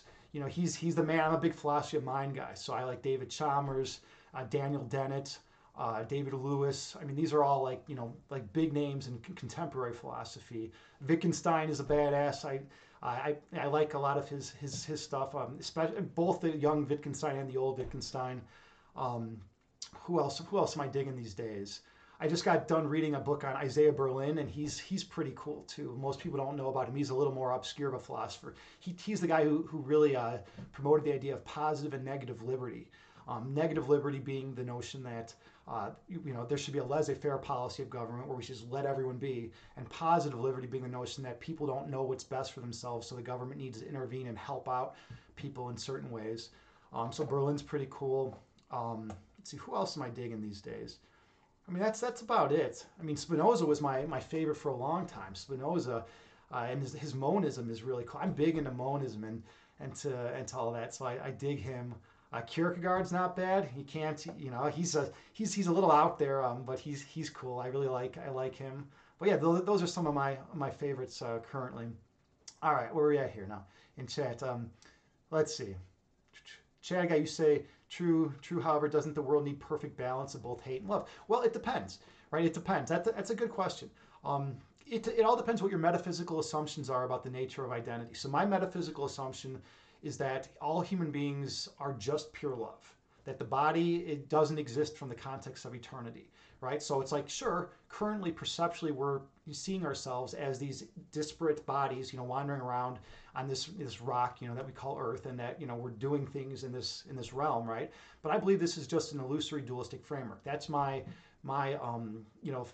foundational assumptions about the nature of reality, and my metaphysical assumptions about the nature of identity. Now, yeah, of course, people can differ with me in that. That's perfectly fine. I respect everyone's opinion, right? But that's what I believe. So if what I believe actually turns out to be the case and is true, hey, Oder13, thank you so much for the follow, much appreciated. So if what I believe actually turns out to be the case and is true, then you would not need hate, right? Because it would just be love. So it'd be like there only is this one thing, it's love, and there's nothing else. And anything else is just a perceptual error. It's not real. It doesn't exist. So that would be like the idealist standpoint. And there have been some philosophers that will argue a similar point, like Parmenides, like one of my main go-to guys. Spinoza has a different form of monism, but it's there's enough similarities to continue with it. Hey, Benji boy 132, much appreciated. We got a lot of followers coming today. Totally grateful. Welcome to the community. My name's Agni James, and I do guided meditations on here. I'm also a philosopher. Got my master's degree in philosophy a few years back, and I love talking about philosophy. And we talk about everything. So yeah, welcome to the community. All right, so let's see. You say, Sumi Blue, Noah, I think you're misunderstanding the idea of hate. For instance, hating non-tangible objects. Well, yeah. I mean, so if you hate another being, like that's just playing into like the ego notion, right? Because you're not connecting with the love, right? You can't feel hate towards another person and connect with what is can't be accessed through hate, right? So love can only be accessed through love. So if you come from a place of love and you try to connect with other people, then the only target that you're going to have is their place of pure love, and that's how you can bypass all the ego, because we don't need to get in ego battles. We don't need to have that dynamic. That's there's enough people yelling at each other and fighting each other. You can just turn on the news and see that, right? I think that we need to just go through and bypass all that nonsense. And the way we can help heal the planet and help get everyone back on the same page and help the whole mind just reunite as one is just through love, right? It's nothing. I'm not saying anything new. I mean, there have been religions that have said this for thousands of years. There have been prophets that have been saying the same shit. I'm just regurgitating the same stuff. Okay, we got two things here. We have a stretch. All right, let me do the stretch. By the way, this is a Super Metroid. We got Metroid shirt here today. I love the Metroid series. Stretch out a little bit. Yeah, feels good. Stretch it out. Yeah, it's funny. It's like a lot of times, I mean, I practice yoga all the time, but like a lot of the movements I do are they're not even yogic movements. They're just like my own freestyle type stuff, and I just kind of stretch out my body the way that feels good to me. And then we have Chad Guy Redeemed Hydrate. All right. So I got a little water in me. Thank you for that, by the way, Chad Guy. And Odor 13. Like I need to remember to stretch and drink some water, right? Or else like I'll just be up here being loquacious for like a couple hours and not even drink anything. All right, let's see. Odor 13, you say, I know this is guided meditation, but can you also exercise a demon for me? Well, yeah. What do you mean? Not exercise. I got what you mean. Yeah. Get rid of it. Get rid of a demon for you. I get what you're saying. Okay. Yeah. I don't really have that potential. I mean, I'm not trained in exorcisms or anything like that. But I can say this. I've had plenty of demons in my existence, and I've had to purge myself purge myself from them. And the main thing is to just realize that the only power they have over you is what you choose to give them. Right? It's all nonsense. It's all ego nonsense, basically. It's like, oh, I'm going to allow myself to, be controlled by this ridiculous thought because I feel guilty or whatever. So like, I'm deserving of punishment or whatever. It's like some nonsense, right? So we can just kind of like, focus on the pure love within us and be like, that's absurd, and just, allow it to just go from us. And then we don't need to get caught up in it. We don't need to get tangled up in that. And I've been able to clear out a lot of the shit that has accumulated over the years in me. Just by like one thing that I do is I visualize this like beautiful, perfect altar, right? Where it's just nothing but love and light. And then maybe there's some like scattered papers around the room, right? And then I visualize like all of those papers just being shoved out, like blown out of like the window. Like, so the whole room is like a tornado and all that stuff just gets thrown out of the room and it just flies out the room. And then there's nothing but pure oneness and pure joy and pure love there. And when I do that, all of a sudden, like I feel this like relief in my chest. Like it's like all that pain and suffering just goes away, and I feel perfect love and joy. And then I'm like, oh yeah. And then I remember, I'm like, oh, I'm back home. I'm back to the place where I'm supposed to be. And then life's pretty easy when you can get to that place. But then over the course of your day or the course of time, stuff comes back in, right? You start accepting beliefs, or you get mad at someone, and then you have more junk come in, and then you got to clear that out. So it's kind of like a process, you know. I don't actually do any I don't do exorcisms or anything like that. I don't even know where to start, but I know how to clear my mind when it gets you know, polluted, I guess you could say. Let's see. JT Farms, you say, well, I love that that shirt has some damn colors on it. Yeah, right? I'm wearing some color. I'm usually a very monochrome guy, right? But this shirt is it has a lot of life on it, a lot of color on it, which is good for me. You know, I gotta break it up every now and then because I'm used to, like, if you saw my wardrobe, it would be my closet. It'd be a fucking joke to you. It's literally like black shirt after black shirt. I just have like nothing but black shirts. I have some white shirts. I'm into the monochrome scene, and then I have a few shirts that have a little bit of color on them, and that's always like it's always like you know, a special day when I wear one of those shirts. To Chad guy, you say self-loathing can be beneficial at times, or can self-loathing be beneficial at times, or only cause further problems? You tend to have a ton of self-loathing all day long. Dude, I understand your problem, man. I've had to deal with a lot of self-loathing in my life too. I was big at beating myself up for like the tiniest little things, you know. Like I would do some like make some tiny mistake, you know, when I was like, you know, 5 or 6 years old, and like I'd like fucking hate myself. You know, I remember when I was like 8 years old, and I got, you know, it was like a 100 point test, and I got, you know, 99 out of 100, and I came home and I was furious, and I like, you know, it was like, you know, smashing shit in my home. It's like, dude, you're like 8 years old and you're gonna be like freaking out that you got 99 out of 100. You know, like fuck that. Like that's not a healthy way of living. But that's how I used to be. I was a total perfectionist, and like I couldn't handle the fact of you know, making a single mistake, right? So yeah, I mean, I get what you're talking about with the self-loathing. I think it typically does cause more future problems, except it can be beneficial in that you can learn from it, right? You can learn like, wait a minute, this is not how I want to be. I don't want to be a being that is, you know, self-loathing all the time, that is experiencing the mental state of self-loathingness, and you know, like that's because that's not a very, you know, good way of existing.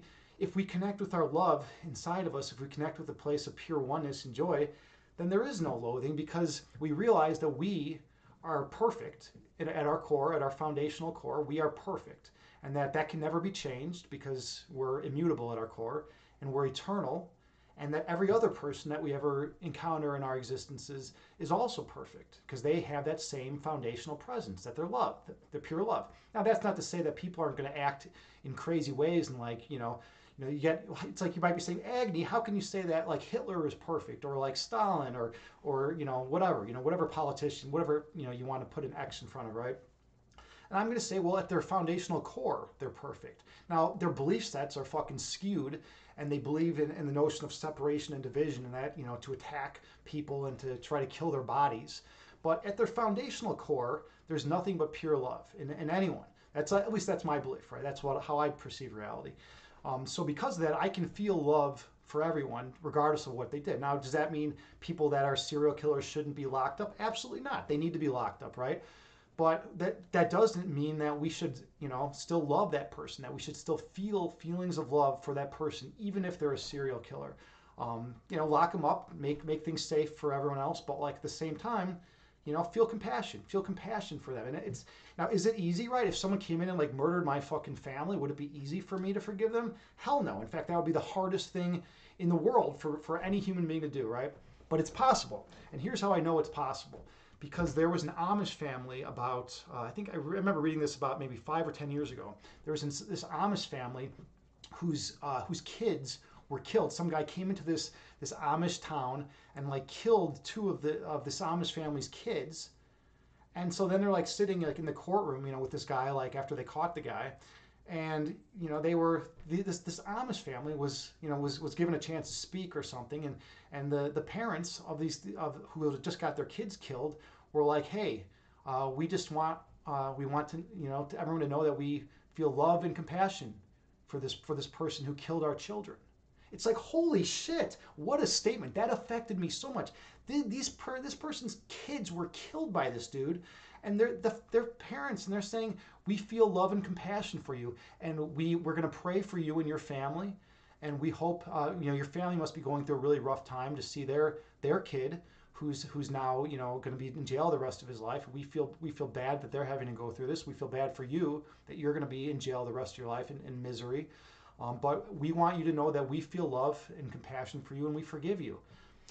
It's like, what an amazing statement, right? To have your own kids killed and still feel love and compassion for that individual, right? If you can do that, if human beings have that power and that capacity to feel that love, even under those horrendous circumstances, then I mean, shit, I can get mad if someone like, I can not, hate someone forever if they key my car or if like they, say, give me a nasty look or say a snarky comment, right? I can let that shit go. I mean, that's just a really profound thing, though, to think. All right, where are we at here?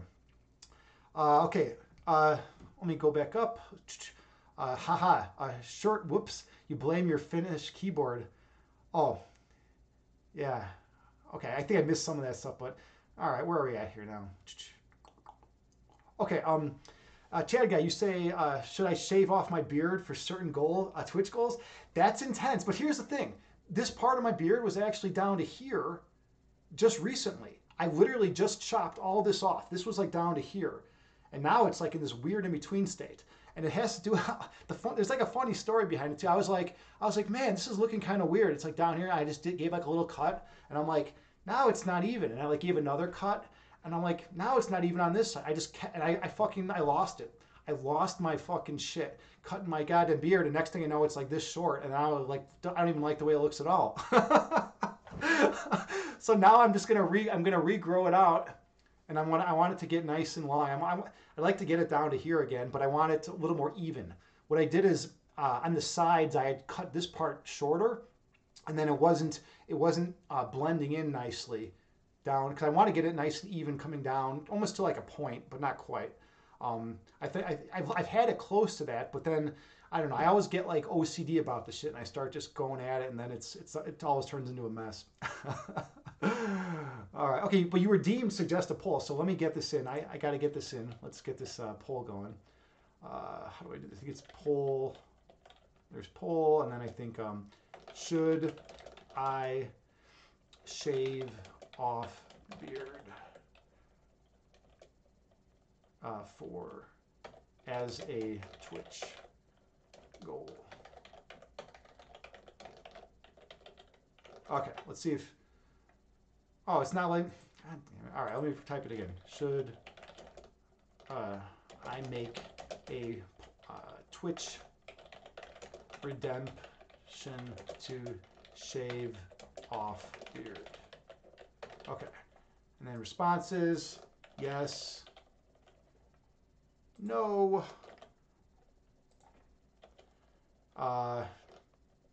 Don't know. I don't know. That's pretty generic. And I want to have like one weird one in there. I like Agni's cat. Okay. All right. Let's start it up. Start poll. 5-minute poll. We got the 5-minute poll in there, Chad guy. Okay. And then let's see, Christine the Bean. Yep. Lots of love from you as always, because you're one of the most kind, positive people around. And she cooks some mean vegetarian dishes. If you're ever in the Chicagoland area, she'll invite you over to her home and she'll cook you some vegetarian dishes. I'm just kidding. I shouldn't be saying that, but it's just how it goes. All right. No shave November. That's intense. I don't know. I mean, maybe I should just grow it out crazy. Like maybe I should just say fuck it and just like let it go like super wild. Actually, I mean, I'd like to, but I teach in schools. That's one of the places. I'm a chess instructor. Those of you who don't know, that's my career. I'm a professional chess player, and I teach chess too. So like some of the places I teach are schools, and when you're in public schools, you don't want your beard. You have to have like some like going crazy. You have to have like some semblance of like normalcy that you exhibit in the school. So like I don't know. I don't want it going too crazy. Let's see. By the way, that Facebook metaverse thing looks scary and interesting at the same time. I don't even know about it. I don't even know about that, but I'll have to look into that. Oh, hey, Relect, what's going on? What's going on, brother? Good to see you, man. I haven't seen you in a while. I went 18 days without streaming, so like that's probably why we haven't seen each other in passing. But good to see you. How's everything going with me? Pretty good overall. I just didn't feel like streaming for those 18 days. I didn't feel inspired, and if I don't feel inspired, I'm not going to stream because I don't want to bring a subpar product to everyone. So 2 days ago, I felt inspired to stream. I streamed and it went great, and then I streamed again last night, and now I stream tonight again. So yeah, it's been going good. How are things going with you, man? I hope existence is treating you well. I hope you're treating existence well. All right. So Christine the Bean, you say, Agni, I'm so used to with a beard now. Yeah, right. It's like I feel weird. I feel naked even with it this short. It feels like really bizarre. I don't know. I'm definitely growing it out again. I can't handle this length. It just feels weird. I feel like a fucking alien or something. Maybe I am an alien. It's possible. Chad guy, you say it's basically living a social life in high tech VR reality. Yeah, right. I mean, I don't know. I don't know about that. Um, to me, it seems like that seems a little fucking bizarre. I'd rather like connect with a person one on one, in real life, and just like actually feel their energy, see their mannerisms, see that be able to connect with that person. I have a harder time connecting with people, via Twitch than I do like in real life. It's like it's just not the same. If I can't really be there with the person, I can't feel with them. I'm a very empathic guy too. I can when I'm around someone, I can kind of pick up their energy and see where they're at. And when I'm on Twitch, it's like I don't really see anyone. Sure, you can type stuff in the chat, but it's not the same, right? So I don't know. I don't know how I feel about that. I mean, I guess it would depend on if it was like one of those things where you had to be like immersed in that all the time, or if you could just go in there for like 20 minutes or half an hour and then like that's it, and maybe like go there like once a week or something. All right, let's see. JT Farms, yeah, it's good to see you. Okay, all good. Okay, everyone's talking, everyone's having a good time. Wonderful. All right. Does anyone have any philosophical questions, to ask too? Because like that's another thing. I mean, or chess questions. I mean, those are my areas. Philosophy, chess, yoga. I can answer some, but I'll probably refer you to someone else. I'm big into yoga. I practice Bikram yoga a lot. That's like one of my big things, and I also do some vinyasa and yin as well. But like Bikram yoga is my main thing. I like that. It's hot yoga. Those of you who don't know, it's 90 minutes hot yoga, 26 postures. It's from the Hatha yoga set. So basically, a long time ago, Bikram's like, hey, I'm going to take these 26 postures from the Hatha yoga set. I believe these postures can work out your body, just as good or almost as good as like the 81 from the Hatha set. But 26 is more manageable. We'll do them twice, and we'll do them in a room that's cranked up to 105 degrees. And that's like the whole how Bikram yoga started. And I don't know, like a lot of times you won't hear people refer to it as Bikram yoga anymore, but because like there was like some like allegations and shit against him, but everyone knows what most people know what Bikram yoga is when I refer to, so that's why I still refer to it that way. And also, if you say hot yoga, there's like a million different types of hot yoga, so like I want to make sure I'm clear with my communication. That's one thing like analytic philosophy taught me. You want to be clear with your communication. You'd like to try to keep it unambiguous if at all possible. And because a lot of problems in life are caused by miscommunication, right? Okay, let's see. Chad guy said Mark Zuckerberg put in $10 billion into making it happen. That's crazy, man. Putting in $10 million. Hey, okay, so the polls ended, and most people say they like my cat. Okay, fair enough. Fair enough. I like that. I like that. All right. Awesome. Awesome. All right. Beautiful. Yeah, interesting though. Mark Zuckerberg. I'm going to look into it. It's very intense. That is very intense. I mean, if you're going to put $10 billion into something, you obviously think there's a market for it, and you obviously think there's good potential in it. Holy shit. All right. JT Farms redeeming Parmenides makes an appearance. All right. Here's the thing about the cat. She doesn't like it when I just grab her and pull her in there, so she's probably going to claw at my face and neck, but I'm going to do it anyway, so I'll be right back.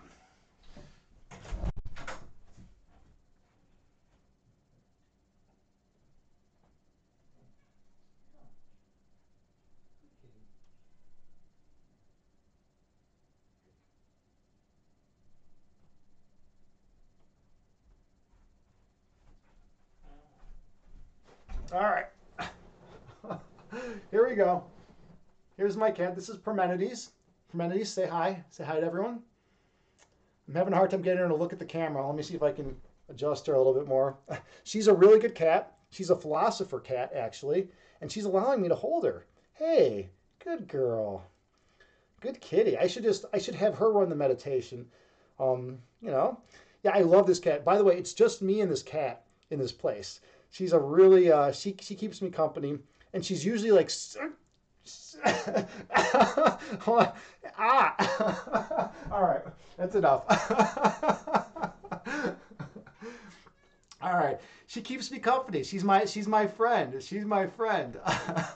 She let me pet her for a while. She's got like a certain amount of time that she'll allow me to hold her, and then she's gonna lose her shit. Oh god, she didn't claw me though, and like she didn't claw my face either, which is nice. I think last time she clawed my neck pretty good. So, but yeah, she's a great cat. She gets really loud though at times. It's like insane. Like she'll just meow like nonstop, crazy, and it's all attention based. You know, I know I try not to reinforce it by giving her like too much attention every time she does it. But like what are you gonna do, right? All right. Yeah, Schrodinger's cat, right? Is she dead or is she alive? Like right now, you're not seeing her. Maybe she's dead, or maybe she's alive at the same time. I mean, I don't fucking know. Oh man, she finally fucked you up. Yeah, she's a wild one, right? And I do trim her claws, so like if she does cut me, but here's the thing: even if you trim a cat's claws, they can still get you. Cats are fucking intense if they want to, and they have a move. I don't know how many of you have cats out there, but if a cat ever gets like really pissed off, they have this move where they bite onto something and then they can bring their back claws up and go like this, like really fast. It's like their power shredding move. It's like a superpower. And I have like this. I have some permanent scars on this hand. You can't really see it very well, but I have some scarring on this hand from like a cat that I used to have that would do that. And I would let her do it because she really enjoyed tearing my flesh apart. And I was like, dude, if this is the one thing that's gonna make this cat happy, I'll just let her like shred my hand apart, So I let her do it like one time, and then I was like, all right, I'm done with this. I'm not going to let her do this anymore. All right, where are we at here in chat? Um, okay, JT Farms, you say you love Philosopher Cat. Uh, her us fierce. Yeah, she is fierce. She can be fierce, right? Philosophers are wild animals. Are philosophers? Cats are wild animals. Philosophers are kind of wild too at times. By the way, if you ever want some fun, take a philosopher to a bar.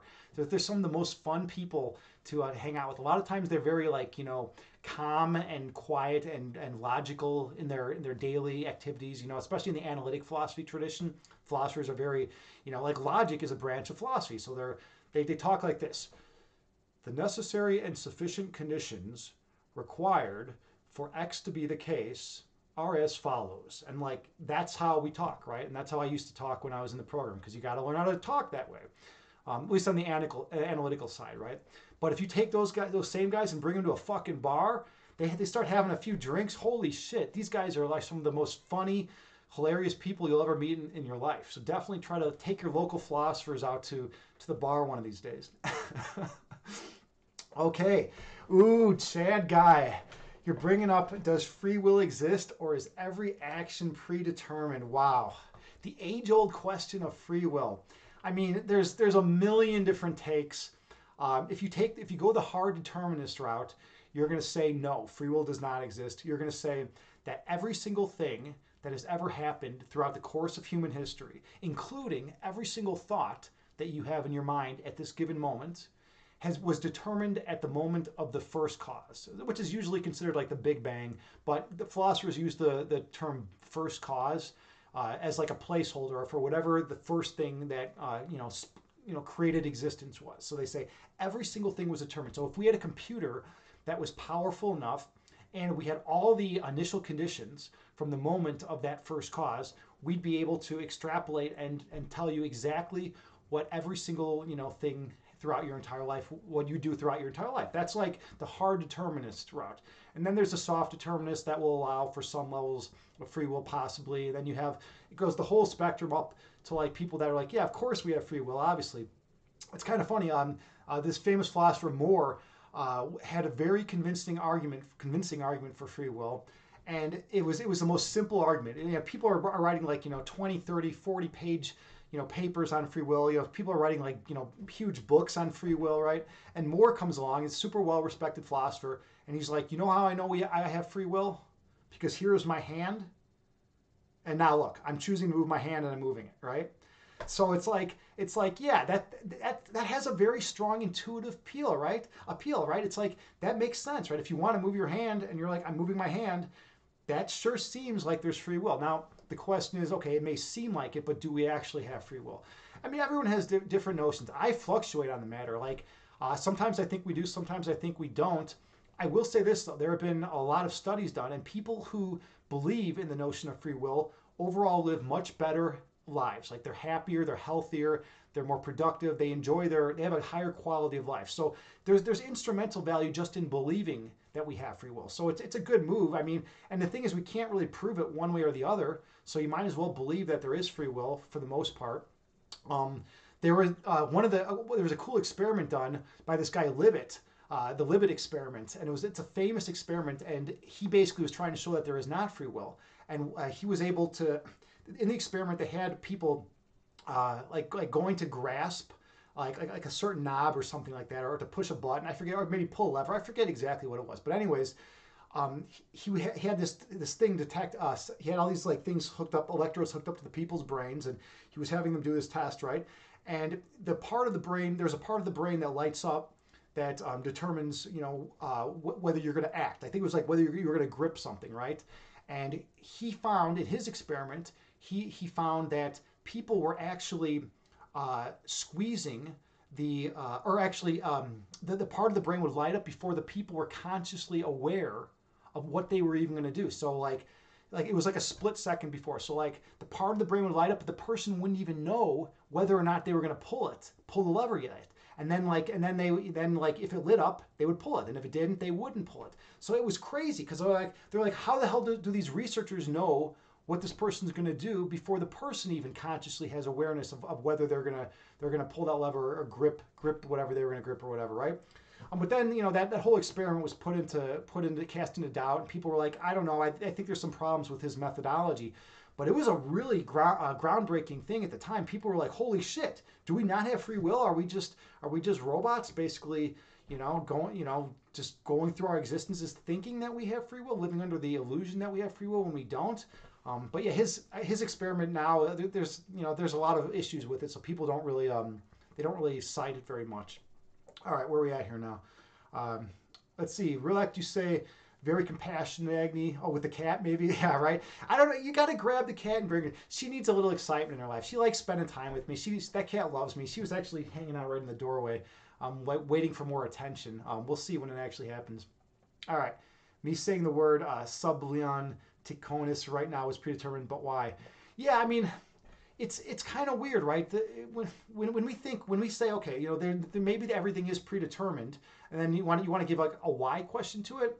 I mean, I don't know, right? I don't know. Like, I mean, why does anything happen, right? I mean, I'm a philosopher, and one thing you learn about in philosophy is that all the big questions, they don't have answers. I mean, like I've been reading a lot about the mind body problem and the easy and hard problems of consciousness lately, and we have no conception of how these things occur. Like the mind body problem is basically saying like, how is it possible that there is something such as the brain that can interact with something that is that doesn't have any material substance, such as consciousness, right? Like how can something immaterial such as consciousness interact with something material that is the brain, right? Because obviously the brain does have an effect on consciousness. If you take a knife and stick it in my fucking head, I'm probably gonna like think a little bit differently than like like I would if you didn't do that, right? If you stick it in like a particular area, obviously, right? Researchers can stimulate certain parts of the brain and get people to have different thoughts, right? So there is some kind of link between the brain and the mind. But we have no idea what it even means for something to be immaterial. We don't understand what consciousness is. And the hard problem of consciousness, like what is experience, we don't understand what the hell that is either. We're completely lost about that kind of question. And then same thing with free will. We have no idea whether it's free will. We're never going to know. We have no idea what is the purpose of life, right? Is there a purpose, right? We don't know. We can't. When I say we don't know, we don't have any quantitative means for testing things such that we can actually determine whether or not this X actually exists, right? This X, Y, and Z, whether these things actually exist in the world or whether they're just whether it's just nonsense. And maybe the questions misfire from the start. Maybe they're just bad questions. Maybe the notion of what is something immaterial isn't even the right question, and it's a dead end right there. So I don't know. That's where I go with that. And then let's see. Yeah, Chad Guy and Christine, you guys say enlightening and intriguing. Yeah, it is, right? There's all sorts of cool stuff going on with philosophy, and that's why I love it. I love philosophy because it's the pursuit of truth. And here's the idea with philosophy. The idea is, okay, sure, we may never come to solve any of these problems, or a lot of them at least, right? But philosophers hold that there's intrinsic value.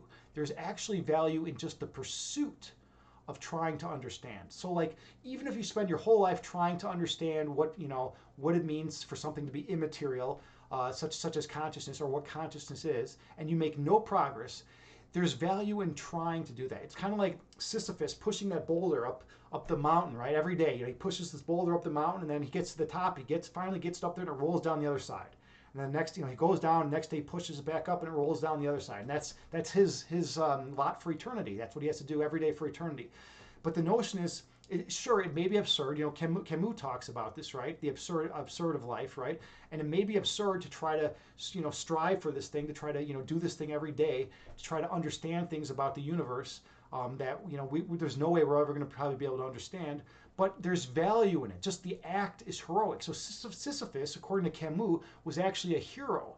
He was a hero in the sense that he would strive every day, and that's like human beings. Human beings strive to understand the world around us. We strive to understand things, and sure, we can understand things in the phenomenal world to a given extent. And when I say phenomenal world, I'm drawing a distinction between Kant's distinction between the phenomenal and the noumenal realms. The phenomenal world is the world of sensory perception, and the noumenal realm is the world as it actually is in itself. So how things actually are.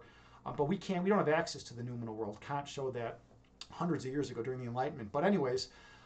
So we can understand some things about the phenomenal world and why certain things happen. We know how to build bridges. We know how to cure certain diseases, right? Science has given us some great tools, but remember, science only links onto things that are from our sensory perceptions, right?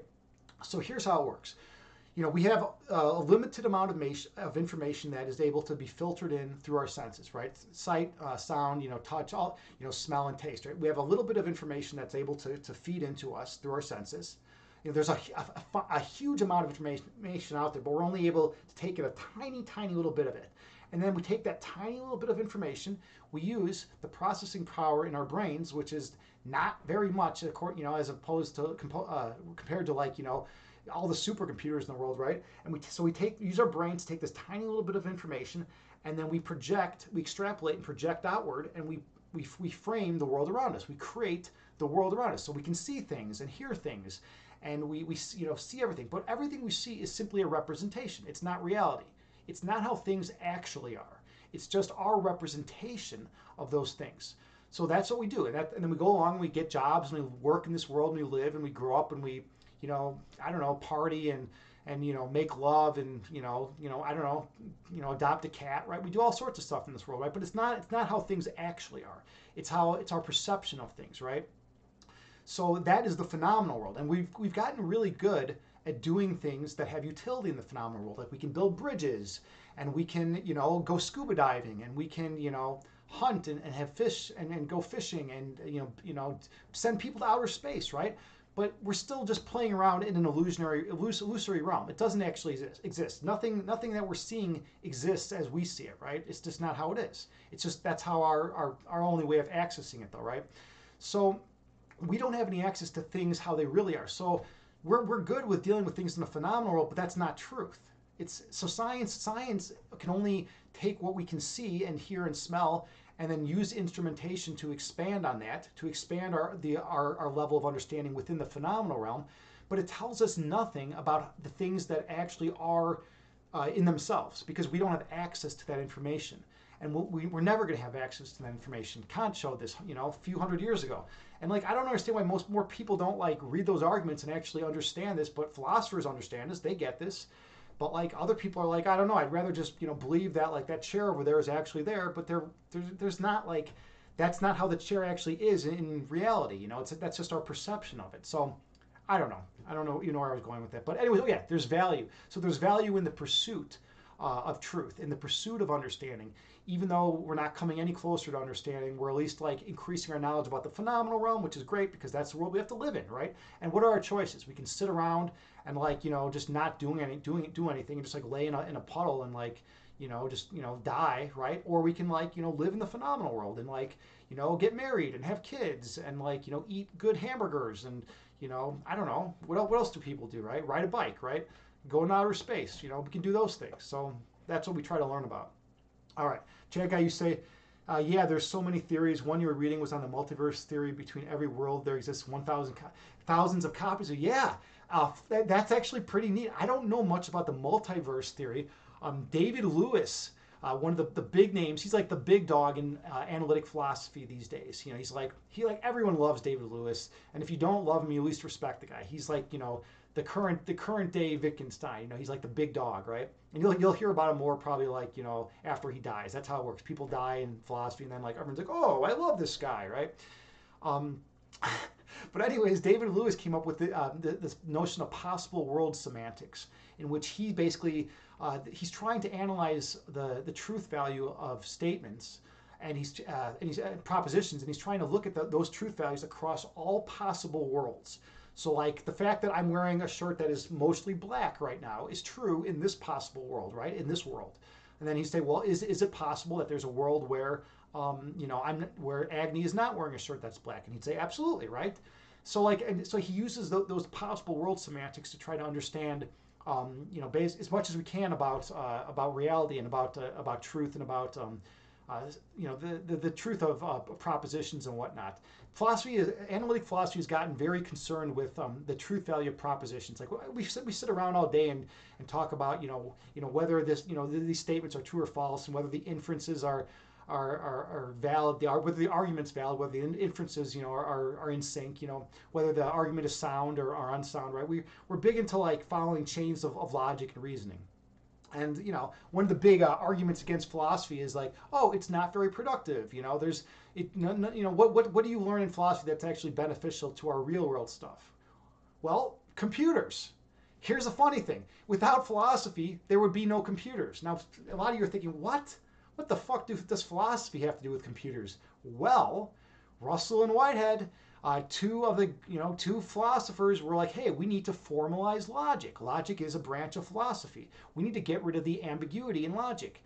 And what is computer programming? You have languages that are not ambiguous. So they were the first to formalize logic language, to formalize logic-ese. They formalized logic, and then because of that, we're able to have computers. We wouldn't have computers if logic was never formalized, if that branch of philosophy had never done what it did. And without computers, what the fuck would we be doing? I wouldn't be streaming here on Twitch right now. So philosophy has a lot of value in this world. Also, if you think human rights are important, it was philosophers that got together and they're like, hey, you know what? We shouldn't be torturing people all over the world. This is insane. And let's like form a coalition and try to get it such that we stop, torture. And like, yeah, sure, there's a lot of countries that are fucking assholes and still torture, like the U.S. We were like waterboarding people a few years ago, right?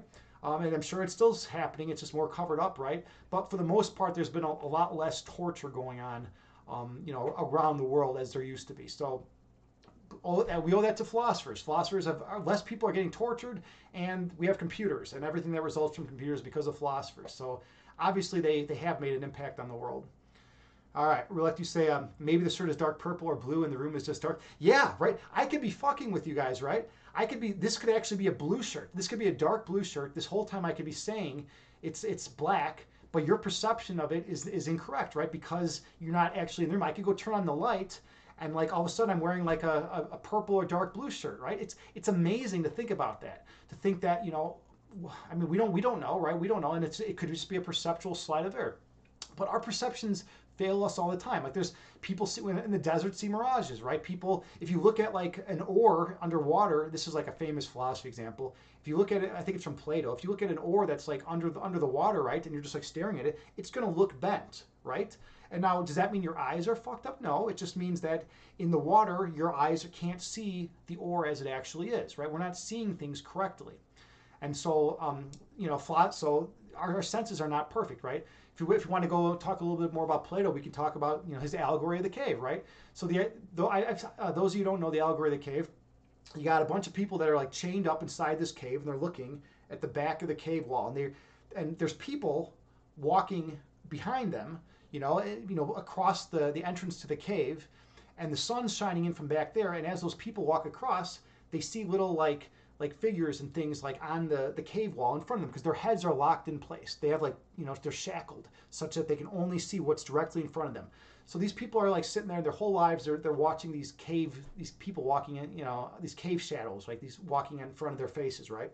But they have no perception, no conception of the outside world at all, right? They've never been out there. So then finally, one day, like 30 years later, this dude is able to get his shackles off and escapes and goes out, outside the cave. And like the light is so bright, and it's like he can't even take it. But then after a couple of days, he finally acclimates to the light, and he's looking around, and he realizes that everything that they saw on the cave wall was just bullshit. It was just shadows of what was actually occurring in real life, right? So then he's outside. He's like, wow, everything's like so different out here. This is the real world. This is how things actually are. I got to go back and tell those people in the cave, what the hell's going on. I got to like, liberate them, right? So he goes back in the cave, and he's like, guys, you're never going to believe this. It turns out everything you thought was your reality for your entire lives was just, shadows. It's not reality. The reality's back there. Like, I'm just trying, look, let me tell you about reality. And they're like, dude, what the fuck are you talking about, man? That's not true. And he's like, yeah, it is. Yeah, it is, man. These shadows are actually how things are. These shadows are not how things are. It's just, coming reflected from the people walking by. And they're like, no, that doesn't make any sense. And they wouldn't believe the guy. And he's like, what the fuck? But that's how it is with human beings. That's an allegory, right? So it's like, when we perceive the world, when we perceive things around us, we're not seeing things as they are in themselves. We're seeing the things the way we can see things with our five senses, right? We're not seeing the actual X's, Y's, and Z's that have the ontological status of being true from the foundational nature of reality. We're seeing facsimiles, cheap copies of those things, because that's all our senses can handle and our minds can process. All right. Or the room is shirtless and Agni is pink. Right? Yeah, maybe I'm wearing a black shirt, maybe I'm wearing a purple shirt, or maybe the room is shirtless and Agni is pink. Whew, I don't even know what that would mean. I like it though, JT. I like where you're going with that. I just don't know what that even means. Oh man. All right. Do I? I mean, maybe I should get shirtless now. No shirtless streams tonight. That is a channel redemption though. 50,000. I think it's what 50,000 channel points. It's been redeemed a couple times. I've run guided meditations, shirtless. I gotta please all the ladies out there, right? That's my and the dudes that are into me too, right? All right, I'm just joking, obviously. Let's see, Chad guy, you say antimatter bomb is a scary reality coming true. Yeah, right. Science is fucking crazy, man. The shit that we've done with science is unbelievable. We really have a firm grasp on manipulating things in the phenomenal realm, right? Sure, we're not touching the actual objects of inquiry, but we're able to do amazing things and pretty horrific things, right? Atomic bombs, all that shit, right? But antimatter bomb, I don't even know. Like, what would that do? Would that just take out the whole world? I mean, is that where we're at right now? I don't know. Christine the Bean, you say we're getting close on points. Oh, you're getting close on channel points to that shirtless stream. Yeah, I make it expensive. You know why? Because I'm worth that much, right?